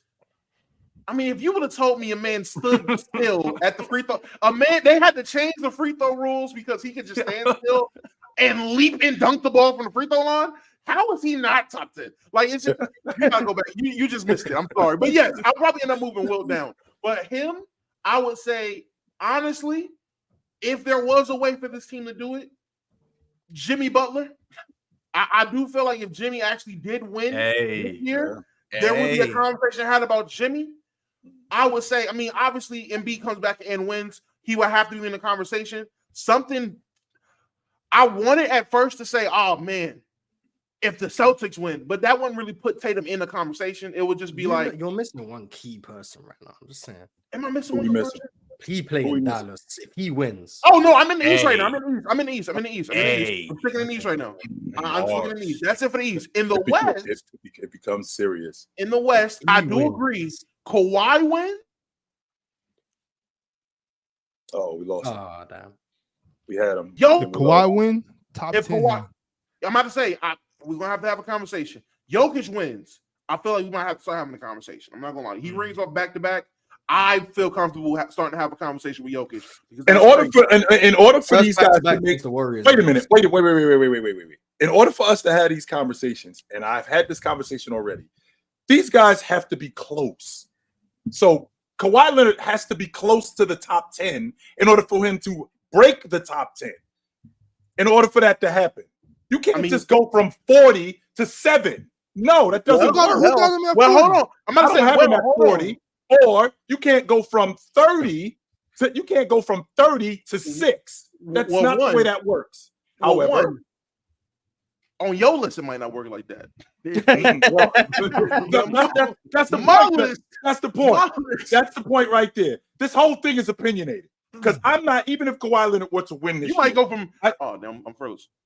I don't think that a guy who's 26 goes from 26 to 7. I just don't see it. I don't see that happening. And the reason why I don't see that happening is because in order for you to make that jump, you have to at least be close to that. And I don't know. Well, chill. The thing about it is it can be closer than it looks. Like 30 can be a lot closer to 10 than it looks. Like let's say if we were the type, just to make it simple, if we were all the type just to judge based simply on rings, right? And let's say that there's the top 10 all have 5 rings, and then everybody from 11 to 19 or 11 to 27 have 2 rings. And let's say that Kawhi has 1 ring, and then boom, he gets 1 more ring. He's moves to the top of the guys with 2 rings. You know what I'm saying? Like, okay, so right. Let's just say we do that. Yeah, like, I get what he's saying. All these guys are all you're in tied. 50th place. Like you could be in 50th place and closer to first than 51st. Does that make sense? Yeah. Like these guys are all tied right here. Once he does one more thing, he's going to jump this whole group of people. You know what I mean? Wait a minute. I want to make sure I'm understanding you. If let's say you're running a race, we're all running a race, right? 100 meters. If there's 10 people in the race, there's 10 people in the race, and you come 9th, right? You come 9th, but you are 0.1 seconds behind the person in first, right? And you beat the person in 10th by a second. You're closer to first than you are to 10th, even though technically you came 9th and he came 10th. Right. So maybe you might rank 26 full time, but the gap between 26 and 15 is actually quite close. But you clear the person who's 27th, which is fair, and I like that logic. I can definitely get with that logic, Mars. That logic actually works. But that's legit logic, Mars. But if you go from 26 and you're closer to the guy at 15, well, here's the difference, though, Mars. The difference is the guy at 5, he ran it in almost a half a second or almost a second faster than you. So you're not close to him, even though you might be closer to the guy in 15. That's who we should be talking about. We shouldn't be talking about. I'm not pushing Kawhi top 10 properly. Right. We shouldn't be talking about you with the 2 guys that came in first and second or third. We shouldn't be talking about you in those guys. We should be talking about you in the guys who are around 15, 16. Now we should do that. Chill down. Now, what if I told you I got Kawhi 19th all time right now? Today. What if I told you he was 19th? Wow. I want to hear your 11 through 20. Yeah. No need. That's what I want to hear. But if you told me you had Kawhi Leonard 19th all time, I'd like for you to explain why he's a top 20 player all time. What do you have that based on? I mean, I don't. But I was just asking, what if I did? Like, what if I would ask you to explain why you think he's a top 20 player all time. That's what I would do. I feel it. Mm-hmm. Kawhi. This conversation will be had if he wins. Jokic. I feel like Kevin Durant wins this year. Time to have a conversation. I feel like he definitely time to have a conversation. He finally won in a deemable sense. Obviously, the elephant in the room to me, Luka wins this year. Boy, I don't care if I can have a Luka at 101 right now. He wins this ring, top 20 in my book. Luka is like he wins with this team. Luka's like that. It's time to have a conversation. Now, I'm not saying what the conversation is. So if he's top 20, this ain't a bad team though. That means so we're basing this on guys who won championships. That's what we're doing. We're basing this on that and that alone. If as of today, in February of 2024, where is Luka all time? Is he a top 75 player all time? Luka is the greatest white boy I've ever seen play in my life. I ain't asking what you thought about him as a basketball player. I'm asking you to think. Okay, today. What is wrong with Durag, y'all? Focus, Damo. Again, Chat, what is wrong with Durag? Is Luka a top 75 player all time today? No. Might as well be. Right? Okay, so if he actually so who are we talking about, Luka? Is he close to being a top 75 player? He's definitely if Dame is the bar for top 75, Luka is literally right. So let's say Dennis Rodman's better than Luka. What I'm asking you, Mars. This is what I'm asking. I hate the top 75 logic, to be quite honest with you. I do. I actually hate it. But if we're talking about Luka being right outside of this in terms of an all-time ranking, because that's what this is about. If we're talking about Luka being right outside the top 75, well, if he let's say he's 77, like he's ahead of Klay Thompson. Right? Let's say he's 77 and he wins the NBA championship in dramatic fashion and he's the finals MVP. Does he go from 77 to 20? How the hell are we doing that? Because I'd like to think that he's a lot closer to Mars's logic. I think he's a lot closer to the guys in the top 50 or maybe even the top 60 than he is to the guys in the top 20. I'd much rather like that logic as opposed to a guy that now if he does it twice and he's still doing what he's doing in terms of longevity and in terms of playing at a high level, then we can have a conversation. But to go from 77 to 20 off one ring, that's it? No. I'm good. I mean, some people value those rings a lot. Like, There's people who don't even have James Harden in their top 30 because he hasn't won. If James Harden won in 2018, he moves up quite substantially. He'll be top 20. Luka hasn't got the longevity, but I mean, yeah, but go ahead. We'll get to the legacy episode, and I can't wait to do this. And we'll break down all of these guys, what their legacies look like if they get a ring this year. That's going to be a great and nasty episode. Damo with that Jimmy Butler logic. Jimmy Butler would jump a lot of people. I'm thinking to myself, and I know I'm going to get roasted for this. We might have to have a conversation about Doc. Oh, yeah. We could have a coach's legacy I thought it was about Rivers. Oh. Go ahead, bro. We could definitely have a coach's legacy episode too. Someone was just like, to Jay? Like, what? All right, y'all. Ball Talk sent through a super chat and said OKC has a top 5 half-court offense despite Josh Giddey. The rest of the roster full of guys who can attack closeouts and shoot. Aaron Wiggins, Casey Wallace, Isaiah Joe, sometimes Lou Dort. Chet. And now Gordon Hayward. That's the solution. Just get Josh Giddey off the floor, replace him with anyone else who's solid, and you'll be right. Because Lou Dort also doesn't really get respected, so you can't have both of them out there. At least with Lou Dort, you got him there for the defense. Josh Giddey don't be providing anything on defense either. I don't know what he's there for. I'm gonna be honest. This is my thing, though, Ron. Like, if you look at the names on that list, the people that he just named off, I have nothing negative to say about them. But what I do have an issue with is that they want us to put respect on those names because they heard Mars say those names. But However, bring up Keegan Murray, and he's sorry, he's mid. Man, these motherfuckers, man, I swear, man. You got my boy Big Ox up here cussing. See what you done started? How you're trying to blame me? You done got my man Ox up here cussing.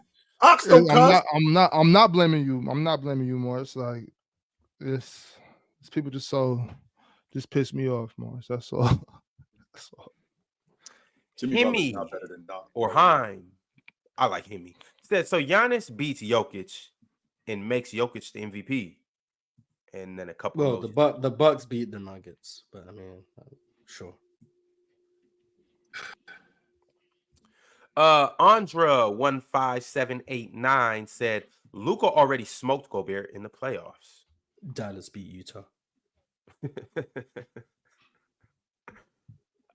I like burritos. Said Amen is gonna be on triple double watch every game, no joke. He'll be like 15, 11, and 8 every game. That 11 is rebounds, by the way. Not assists. I hope so, man. I like. He might be the best rebounder, man. Already. I remember when I used to talk about Lonzo Ball like that, man. It's great. Remember those times? Good times. He coming back. I seen him shooting around. He coming back. Nah, it's just expectations. I thought he would be. Honestly, how everybody talks about Amen Thompson now is what I've seen. But go ahead. Ball Talk sent through a super chat in response to Mr. Ox down there in the bottom left corner. He said, Keegan is nice, Big Ox. Laughing my ass off. As an OKC fan, I am very aware of the Kings' firepower. Okay, that's what's up. That's what's up. Y'all ain't sneaking up on nobody, Ox. Let's make sure we clear on that. Y'all ain't the firepower that the Sacramento Kings have. Y'all ain't sneaking up on nobody. Nobody's falling asleep against y'all. We're not trying to sneak up on it on nobody. No, it's hard to sneak up on somebody when you rolling in with tanks. So. I like Burrito said every shot is either hella flat or just wide on threes. Talking about Amen Thompson. Good missiles. It's bad. He shoots worse than his brother. And if you watch the Pistons, if you watch the Pistons, you know how bad Asar shoots. Amen is worse than him. So yeah, that's actually crazy. It's not great. Yo, Damo, I got 2 different things for you right now. All right, I got a super chat strictly for you, and I also got a visual. Okay. So, first, I'm gonna put this visual up here, and then, I'm gonna put the visual and the super chat up here at the same time. Do you guys recognize who this man is? It's not funny, y'all. I'm sorry about that. Do you guys recognize what is going on? What are you doing, bro? This is not funny, dude. The caption says, Darvin Ham said that he envisions using Spencer Dinwiddie in 3-guard lineups next to D'Angelo Russell and Austin Reaves. Look. Closing with lineups like this at times. Focus, Damo. Stay with us, big fella. Focus, Damo. Come on, man. I need you to address this super chat on the screen. I need you to read this and answer it. Question for Damo when he gets here. Ham Sandwich said he envisions Dinwiddie in a 3-guard lineup with Reaves and DLo. Thoughts and prayers. Listen, if my head coach feels that is the best option to use and the best way to use Spencer Dinwiddie, listen, man, I can only sit and trust my head coach and his coaching decisions. He coached us to a Western Conference Finals sporadically using 3-guard lineups. So obviously this is a capable thing, and I'm assuming we're playing, he's using that for games where we do play small lineups. Like we run into the Warriors, we'll have to use that lineup. We're running into the Thunder, who are running a smaller lineup. It works depending on lineups. But I will say this. Damn the regular season. If it comes playoff time and we're playing like the Timberwolves, we're playing like any team that plays big, and I see Reaves DLo, Dinwiddie, LeBron, and AD touch that court. And I'm watching LeBron guard fives and big, basically guards fives. And I see Dinwiddie on J-Mac. I am relapsing from I will relapse that very moment from my New Year's resolution. That is when it will die. I promise you. I'm keeping it cool right now. I trust it. I trust my coach until he gives me a reason not to trust him. That's how I feel about that. You ain't feeling Bron having a cup of cat? You don't like that idea at all? In theory, that's fine. I don't know why we're going to have Spencer Dinwiddie guarding J-Mac. And if it's not Dinwiddie, who? Reaves? We seen last year when he put Reaves on MPJ. I'm getting mad at you. Here we go. Hold on. You're not going to get me. I'm not Focus, going to Damo. You're good, Damo. You're good, brother. Stay with me, Damo. It'll be wrong on me to take him back and then start complaining about the stuff he did in the past. Ron. That'd be wrong on me. So I forgave him for what he did in the past already. I have to look past that and be the bigger person. So I'm not even gonna think about what he did before. I'm gonna just know he won't make that mistake. Well, he did, but he actually that's what he's talking about right now, though, Dom. He's talking about implementing a new system and putting Dinwiddie with DLo, and this actually might work. This actually might work when you put James on the floor in the playoffs in a different scenario, in a good situation, and against a good team. This might actually work, Damo. Listen, against certain lineups, I see this. I envision this working very fine against certain lineups. But I'm talking about an extended period of time, Damo. I ain't talking about like for 5 or 10 minutes. I'm talking about like we're gonna have these dudes on the floor 25, 30 minutes. That's what I'm thinking. With Taurean Prince too. We're gonna shuffle Taurean Prince in this lineup too. Man, bro, let's move on. Focus, Damo. Stay with me, brother.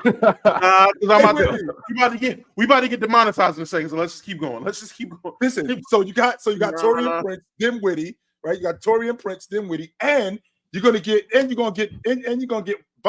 Vando healthy. So you got defense on the wing, right? You got defense on the wing. So you'll have Taurean Prince, Vando, DLo, Reaves, and AD. We rolling. So when chill trolls is cool, but when I do it, say less. That was your resolution, Mars. Nah, that was your New Year's resolution. But when chill troll is cool. I just know if I support Darvin too, but just understand the moment he causes us a series with some coaching decisions, y'all don't want to miss that don't miss that panel episode. Please don't. It's gonna be lit. This is not funny. This is crazy. Can't wait for him to put out the 3-guard lineup in the playing game and you guys just lose. All right, y'all. Prince Liger said, Ron, I sent 2 super chats yesterday. You only read 1. So now when I see you. Hey, Ron, I done told you about them Jamaican dudes, right? Okay, you don't want to listen. Watch what's going to happen. Oh, Watch. Jamaican too? I done told you. I guess. Okay. You come with an aggressive super chat, you Jamaican. I done told you, Ron, and you don't want to listen to me. So watch what's going to happen. Okay, watch. My thing is, I'm like Prince Liger. You shooting 50%. That's good numbers. I done told this dude, and we're going to get ran up on, and I'm going to have to, okay. I'm What? about to say, they gonna go fight with him.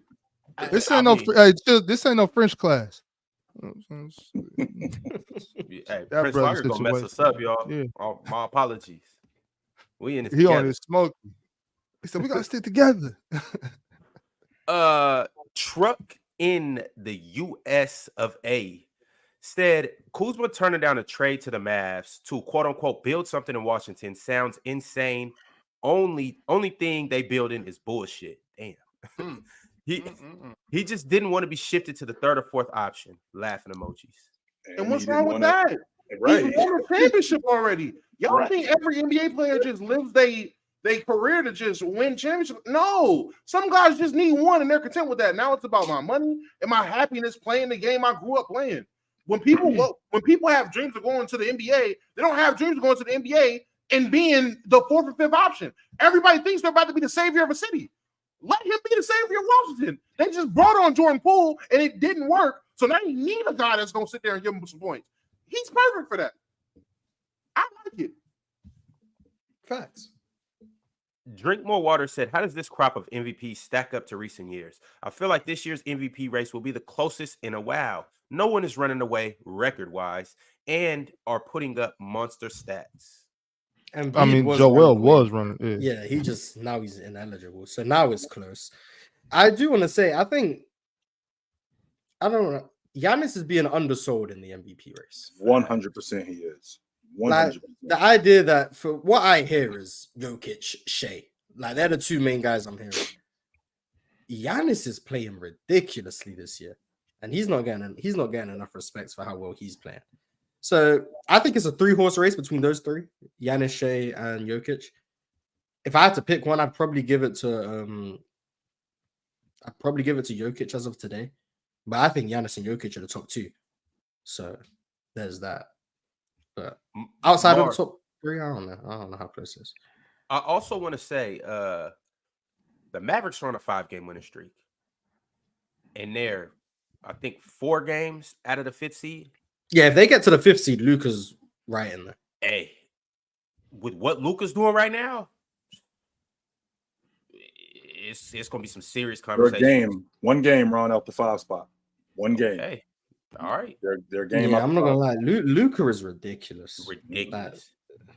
We're not even speaking about the real dark horse MVP candidate here, and that's the fact that if the Lakers ring off a good 12-game winning streak, next super chat, please. Anthony Davis has a chance. No, we're not. No, AD. No, we're not doing that. No, we're not.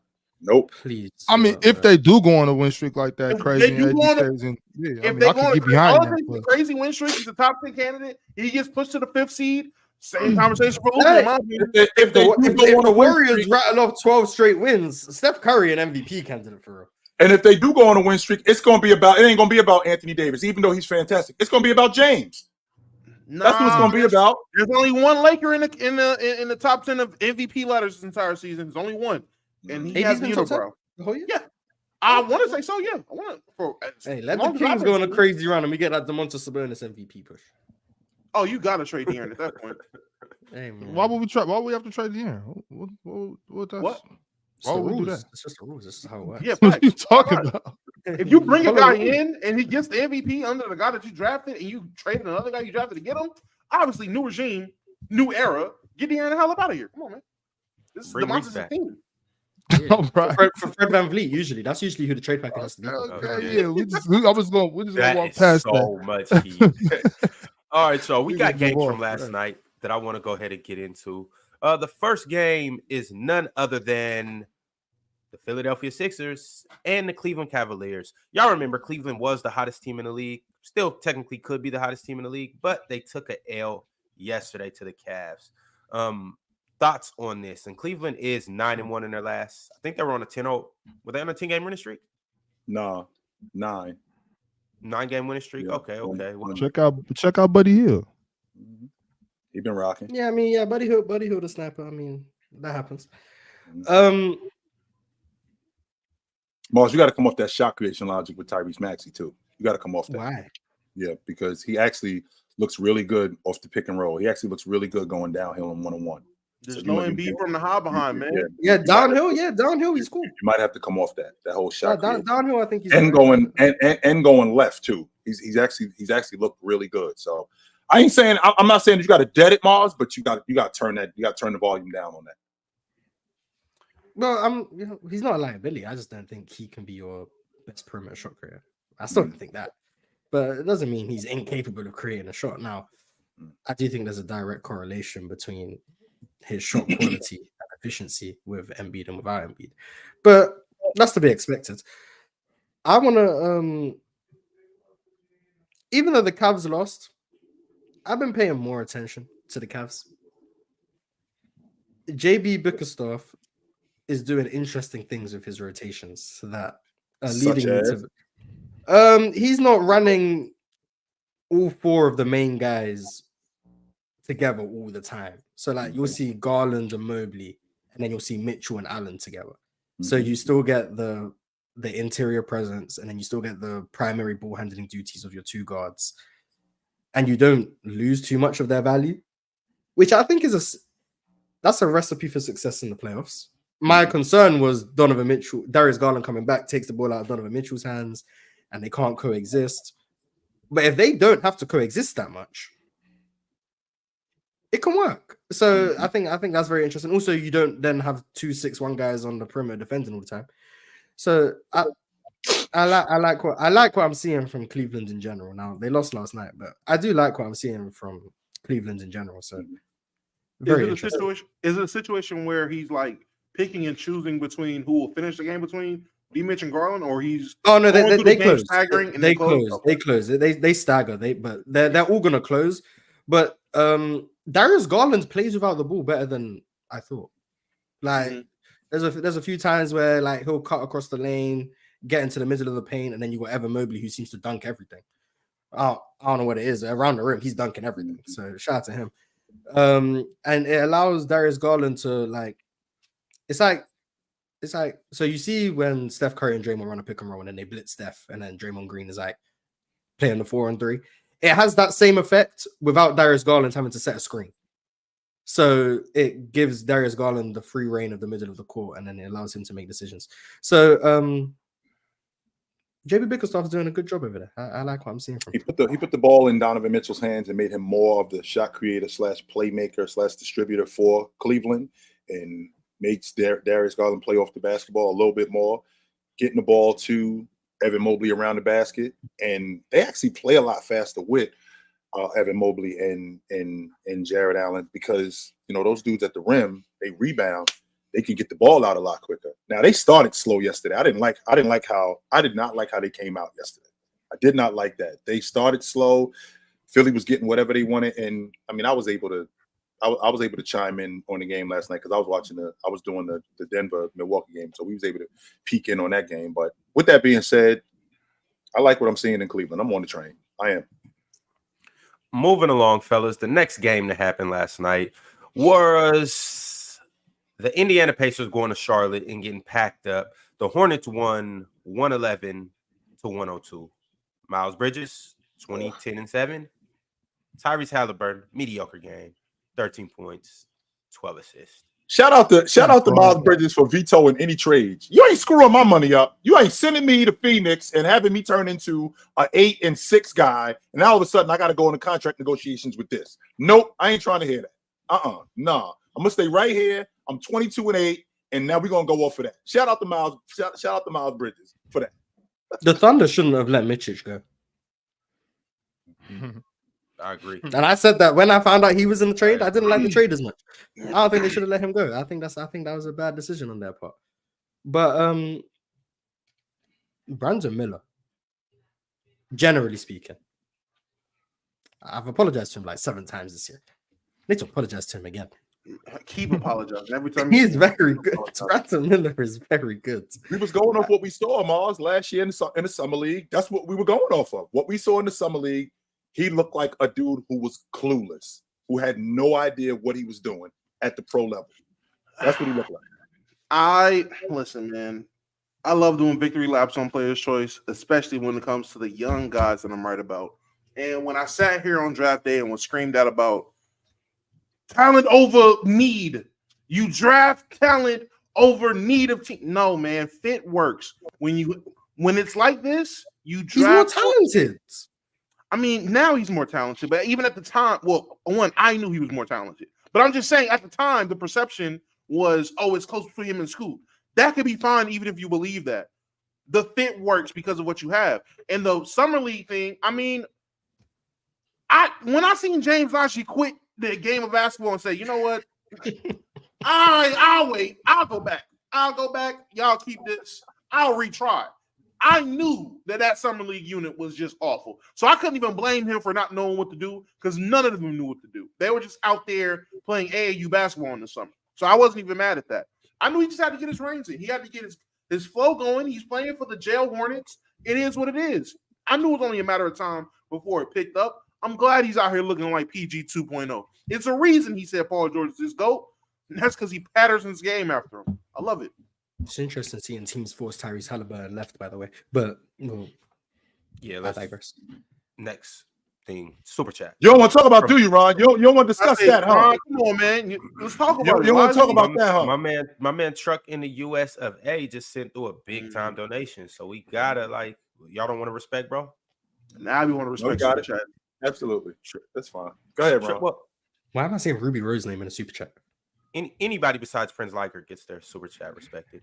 But Truck in the US of A said, nah, my boy, it don't work. Or he said, nah, my boy, it don't. Kuz is not saving anything. Only thing he's doing is basically on BS with J Poole, playing terribly. He playing so bad he fumbled Ruby Rose. But if he wants to be Dollar Tree Kevin Durant, more power to him. Again, I don't expect people who've never even sniffed the stuff that they're doing to understand. This man won a chip already. If he wants to spend the rest of his NBA career collecting the most money he can while playing basketball and living a certain lifestyle, why not? I don't blame him. It's funny. Domo wasn't here, and he said verbatim the same thing we said an hour ago when this got brought up. The same Like, thing. Yeah, we discussed this earlier, and verbatim what you just said. We Not every dude shows up to the NBA wanting to be KD. Not every one of them do. No, not every dude shows up to the NBA wanting to be James or Jordan.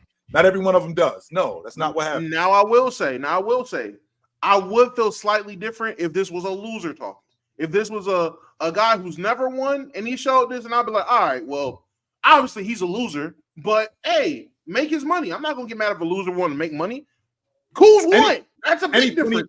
And he's 29 too, Damo. Only that part. I ain't like he's 22 or 23. Oh yeah, he's 29 years old. He still has plenty of time to change his mind and be like, you know what? Maybe I do want to win again.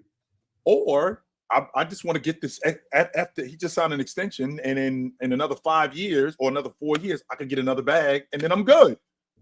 Let me tell all. He's already won. He's trying to get. Let me talk to all you young hoopers out there. Get the money. Get the money. Your knees ain't gonna last forever. Your ankles, anything can happen. Get that money. Facts. Love the game. Respect the game. You know what I'm saying? Play your heart out. Play the right way. But man, please prioritize the bag over a piece of jewelry, because you could buy jewelry. You know what I'm saying? Just go get that money. Yeah, what Gilbert Arenas say? You can buy an NBA ring for like 10K. Now, get that money, man. It's you want to win. Don't ever play to lose. But especially as a young man, like, you got people to take care of. You know what I'm saying? Prioritize. If you're not one of the upper echelon guys, don't sacrifice your money for. I will say that. Well, Mars, those guys are gonna get paid regardless. Exactly. So they can. They're fine. They're making more money. Don't sacrifice the money. They're making more money off the court than most of these guys are making on the court. You know what I'm saying? So if you're not one of those top 2 guys on your team, bro, if I'm the 5th starter, Big Ox, I'm trying to get bread. If I'm a rotation guy, I'm trying to get bread, because I'm not James. I'm never going to be that good. I'm never going to be Luka. I'm not going to be that. So if I'm the 5th starter, I'm talking about contracts. What does my contract look like? Give me a break, man. Right, and because the chances of winning, everyone who's on the 94 Rockets, they just get viewed as the people Hakeem carried. Who talks about Otis Thorpe? He's champion. No one will respect Otis Thorpe, because they don't care about you. Your legacy isn't going to be decided by how many rings you have. If you're Mario Ellie or anyone else on those like Rockets teams, or the people they say Dirk carried. The only reason people talk about JJ Barea is because he locked up LeBron James. They just use him in LeBron James talking points. So if they're not going to care about you in 20 years, don't sacrifice your bread to try and appease those people. That's right. But here's the thing. Here's the thing, though. Even if you do, we gotta move on after this, Ox. Yeah, even if you do decide that you want to go get the ring, you can go play with this person, that person. It's still a slight chance that you win. Like, you still probably not gonna win. You know what I'm saying? Like, it's hard. It's not guaranteed unless you join like 27 Warriors. Yeah. Well, that's different. Like, but other than that, go get that money.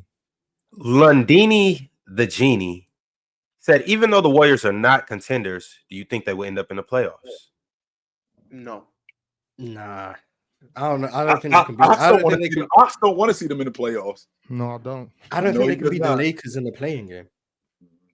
Or Dallas. So yeah, They got Steph Curry though. Yeah, he gonna miss the playoffs again. They got Steph Curry. Yeah, that's the only thing. So if it's a 1-game situation, I don't know. Pimp named Slickback said, "Chill. I think your longevity argument for Luka is important. That's like us putting Josh Allen in the top 20 all-time QBs already. Pump brakes." No, Is it it like is that? not. No, it's not like that at all. Josh Allen wishes he had the amount of goddamn talent and skill Luka has in the game of basketball. Stop. He putting doesn't. that Does boy- he not? I don't know. I No, don't think so. compared to Luka, no, I he mean, doesn't. Josh Allen is. Josh Allen is cool. He is not no Luka. What? All right, I feel like okay. that's a difference. Luka is upper echelon. Josh Allen, I mean, So Luka's like He's Joe not- Burrow, or and no, Luka is like, No, he better than that. I don't want to Nah, say what? Lamar. Do I want to say Burrow Lamar? clears. Yeah. He ain't clear this year. Do I want to say Lamar? I mean, he was. I can't say Mahomes. Mahomes is He just too couldn't much. clear of it. a not Mahomes. Mahomes got rings. I'm I'm talking not about the saying guys. it can't be Mahomes. You can So say if Lamar that's what I Jackson. would- I would say Lamar because I think Lamar's Lamar. gonna. I think Lamar's Everybody good? Yep. on a we different good. level than Josh Allen. That's why I would say Lamar. Oh, I'm froze. Oh, No, I'm you back. good. All right, back. Yeah, you Yeah, good. Yeah, I welcome think back. I would say Lamar is definitely on. Cool. I think Lamar's on a different level than Josh Allen. I think he's one tier above Josh Allen. I don't think that highly of Josh Allen, and maybe just because I'm a Dolphins fan, so it's biased if you want to say that. But Josh Allen gets. Josh Allen ain't like that. I ain't gonna Sounds hold you. racist I'd to rather. me. No, A little because bit. I'm A messing little Justin bit. Herbert. I'd rather have Justin Herbert. I'd rather have Justin Herbert. I think it's racist that people want to put Josh Allen in these conversations because he's white and the things that he do. Because if he was just another brother, it would just be fake Lamar Jackson talks. It would just be all his lesser Lamar. We just got dying Lamar. So the fact that he's white is actually adding to what he's doing. So I feel it's reverse racism. If he was white, if he was black, he'd beat Dak Prescott. Fellas, Oh, damn. we got to He's move better on than to the Dak, next though. game. And he is. But that's how You we think that because he's white. The next game of the night was between the Spurs and the Raptors, and the Spurs beat the Raptors 122-99 behind a triple-double from Victor Wembanyama in Triple-double with blocks. typically an unconventional way, but I feel like this is going to be a trend for Victor. He had 27 points, 14 rebounds, 5 assists, which means he had 10 blocks. Yes, Victor Wembanyama had 10 blocks last night in a triple-double. How are we feeling about this? He's going to be the best defensive player in the game at some point. And I don't think it's going to, I think there's going to be a considerable gap when he is. I don't think it's going to be a question. He's the future of basketball. I said that last year, and I stand on that. He's gonna be the best defensive player ever, in my opinion. So, Mars, the chat want to know if those were ethical or unethical blocks. that was one that was questionable, but I mean, Unethical a block is a I block. didn't know. The Scotty Barnes one was maybe questionable. The one But, like, I mean, I don't know about that. I left a comment on a TikTok a few days ago saying I think Wemby will get a few quadruple doubles in his career. Seeing he's already got a game of 10 blocks, I'm pretty confident he's going to get a few quadruple doubles in his career. That's his second triple double of his career already. He got one against the Pistons with assists, so he's capable of getting a 10 assist game. His passing is improving. It feels like every week. He might. Hakeem has the most, right? Quadruple doubles. How many does he have? Like 3, 2. He actually one got called back. He should have 4 of them. Okay, he got 3. Wemby will have the most when his career is done. I'm like 50% sure. 50%. It's 50-50. But I think he'll have the most when his career is done. Just the pace of the game increasing, so there's more opportunities for more assists, more possessions, blah, blah, blah. Assisting people for threes is easier than assisting people for layups because there's threes every possession. All he needs is his teammates to get hot. And he's going to end his career with quite a few 10-block games. So, yeah, I got Wemby getting a few. He could have had one last night. He had 7 turnovers. He was almost there. But moving along, the Bulls beat the Hawks last night, 136-126. IU and DeMar both had 29. Trae Young, 19 and 14. The Pelicans beat the Grizzlies, 96-87. You know The Grizzlies are the worst offense I've ever seen. Did Triple J play again? Yeah, he had 20. Memphis, What give are y'all doing? Why are you doing? What are you doing? Get him off the court. Tank. What are y'all doing? They're tanking with him. No. Oh my God. I seen y'all sign GG to a 4-year. Shout out GG Jackson. Y'all heard it here first about the kid. That man's nice South Carolina legend. Get that man off the court. Stop playing him. It's amazing to me that Jaren Jackson still can't rebound, by the way. He can't. It's amazing he's still playing. That's It's amazing. Damo. It's simple as just torn ligaments in a finger on the left hand. That's all it takes in the NBA nowadays. Literally. Oh yeah, he got some I bruised don't ligaments. think Adam Silver would look at the Grizzlies any differently if they shut him down and just said He's probably disappointed in him hurt for elbow. playing him. Andrew Silver's like, this is not what I created. What are you doing? Ron, hey, Ron, you know that chick that just keep hanging around, and the next thing you know, she ain't really that good looking, but you end up smashing her. That's what the Bulls are. That's exactly who the Chicago Bulls are. 100%. I love these analogies, man. That's what the Bulls are. She'll have unlimited chick analogies. I love it. That's what the Bulls are. And chill, it usually happens during the time of a night where we meet up with the crew around like 8 or 9. I'm like, ooh. And then as the night goes on, I'm like, man, I kind of hype that. Didn't I? I'm like, can I hype that a little bit? He's like, yeah, fam, you make her way better than what she really is. Way like, better. Right. But still cracking though. And by the end of the night, it's like, well, I mean, you know what? But I mean, after a while, you know what I'm saying? Might as well. All right, y'all keeping it lit. Zen Master said LA Clippers equals flip mode squad. Bust around. Made you look said, how we feeling about my Warriors? We rolling. Yeah. There you go. Jamaica's Choice said, don't be fooled, guys. My Warriors still trash. Why do you sound like a vampire when you try and do a Jamaican accent? Sound like I'm working on it, y'all. I'm working on it. Zero Just Vibing said, a PC all-time 30 quote-unquote serious list would be nice. Can you guys? You can't do a combined top 30 because everyone just values differently. You'd have to get everyone's top 30 separately. Like you can't be like get Chill to rank number 1, then I do 2, and then Domo does. We couldn't do it like that. We can do everybody's list though. It's dope cumulative, yeah, I'm saying that's how you'd have to do it. You can't do it where it's like someone rank 1, someone rank 2. So because I promise you, I'm gonna end up putting like Jalen Green at 6. Yeah, see, that's what I'm about to say. See that one will be dope until somebody gets mad because a player that they didn't like. So okay, fuck it. Now it's gonna turn into So that's something what I'm saying. way You have to do different. the cumulative version. You'd have to do the cumulative version because if you do it that way, it's gonna get unserious quick. And I would be saying. Hey, but real quick, Coach Showtime, because I want to bring some up just a few seconds ago. Speaking of Trae Young, because some people got mad at me about that yesterday. But speaking of Trae Young, I was putting together a list of my own yesterday. I'm like, how many other WNBA players are bust Trae Young? Yes. Here we go. Here we go. Here we go. I'm just gonna give you one. I'm not gonna do too much. Please, but I forgot about the real point guard. Chelsea Gray. Chelsea Gray torch Trae Young. This is nuts. But that's all I had to say. That's all I had to say, Chilton. He would destroy her. Unbelievable. Chelsea Gray is cooking. She's nice, though. I ain't gonna fight that. She is super nice. That's the real point guard. I did watch Andre Blatch, and I did not know he was that nice with the peel. Okay. I'm watching this dude. He's got step backs with the left and right. I'm like, wait a minute, I don't remember this dude like this. I remember him in Washington, but I don't remember him like this. In Brooklyn, it was way different. Way different. Him getting to the basket right? With the weekend. I don't want to hate on Andre Black, I know we gotta but I got a few to get through.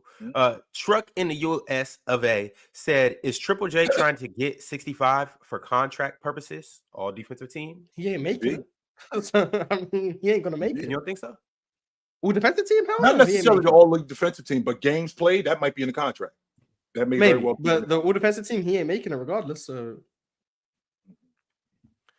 all right, y'all. Pimp named Slickback said Josh Allen career playoffs equals 105 QB rating, 26 touchdowns, 4 interceptions in 10 playoff games. Damo, you are being insanely biased.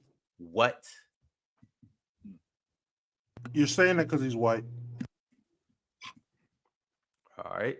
Pimp named Slickback also said, also Mahomes is in my top 3 right now. The dude has Magic Johnson / Larry Bird resume to start his career with the talent of LeBron / MJ. This is historic. He's awesome. I won't argue that. He is awesome. Dave 100 times said, if Maxey leads the Sixers to a ship, what are the talks? That's alert. crazy. Troll No, I'm gonna be alert. honest, if they did win, Oh my god. I think that says more about Nick Nurse than anyone. but Trade if they Embiid. did win. Embiid is traded. Yeah, if they did win, I'm not gonna lie, that hurts Embiid. Trade That Embiid. hurts Embiid. It's If not they possible. win, It's not Trade impossible. Embiid. Even though they're not But going to imagine it happened, man. Just imagine it happens. But if they did, Come trade on, Embiid. use your Embiid is out. imagination. Yeah, Okay, Embiid's okay. legacy is cooked. If he's they traded. get past the second round without him, his Like legacy. if they're in is the cooked. East Finals without Embiid, Embiid Yeah, gets he's traded. cooked regardless. They're Even if they building that win or unit lose in around the Max. conference finals, they're cooked. They're Ron, building I'd that have unit to around that. I'd have to be off shrooms to have my imagination going that wild. No way. When the UPS man gets there, he might deliver you some. Stefan said, Warriors are looking way better. Might have a run. Nope. The ship just sinking slower. That's all. See, y'all can't use some imagination with Steph Curry. But you can't with Tyrese Maxey. No, we had the imagination. We asked the question earlier, but he said they might. I'm just saying they You're won't. right. We did. You're right. Lundini the Genie with the last super chat of the day. He saved the best for last. He Damo said, so well. Darsma Ben Hamden. Damo so goddamn well with that. You started that, Damo, by the way. You did start that. I started what? You started that. So The- Darvin The Darvin Ben Hamden. Yeah, you started that. 100% you did. Yes, that's all you, Damo. Yes. Now you're gonna have dude going through the airport getting checked like that. He should. Because of you. He should be checked. He should. They're gonna be like, sir, hands out of your pocket. Because of you, Damo. Hey, Damo, you the type when you go through the airport, if your bag gets pulled and they gotta go through it, you be pissed about that, or you just kick it like, all right, go ahead, or you be pissed. I ain't gonna lie. In all my experience flying, they ain't never had to go through my bag, but I wouldn't have a problem with it, man. I'm just trying to get through this line, gang. I ain't trying to make nothing. I ain't trying to inconvenience nobody. I'm a nice guy. I'm really like the nicest guy ever. Like they check my bag. All right, go ahead, man. Just I don't want that. I Ooh, don't want say that. Mars- I don't want Mars- the TSA officer touching my balls though. You look out. that's a fact. You Hey, don't touch me. search the bag if You you don't need. touch me. Don't Not touch you. me. No, I ain't Yeah, not I'm giving you. no talking about reason. touching the bag. I'm not talking about strips. Yeah. None of that. Not you. This Don't is put bad. hands on me. You don't gotta. I'm gonna No. comply just so I don't get touched. Hey, go ahead, search it. Mars be in there I'll talking report shit. He'd you. be like, man, this is fucking stupid. Oh, what you think I got? Weapons of mass destruction? Mars be talking shit. Okay. Totally. All right, y'all. We got 3 members that I want to shout out, and we got Open Gym next. Winner became a YouTube member, Daniel Day, and Truck in the US of A. Shout out to all of our new members. Y'all tap in tomorrow. We will be here at the same exact time. Check us on playback later today. It will be me and none other than the Kid Gifted. Real All right, quick, y'all. guys. Open Gym Fluent next. and Chill is on Tuesday nights now. It's not on Thursdays anymore. It's on Tuesday nights now, 8 o'clock. Our host, we're not announcing that. Our host. Wrong Tonight. shit with that. Fluent and Chill. Clock. Out, fool. All right, y'all. We out of here. Later. Oh, look who it is. What's up with you, boy? Dub C. Let's Hey. go. Dub C. You all right, Dub C? I'm good. Good? Chilling. Why you Sure. doing All right, that? y'all. We out of here. All right, yo. Out.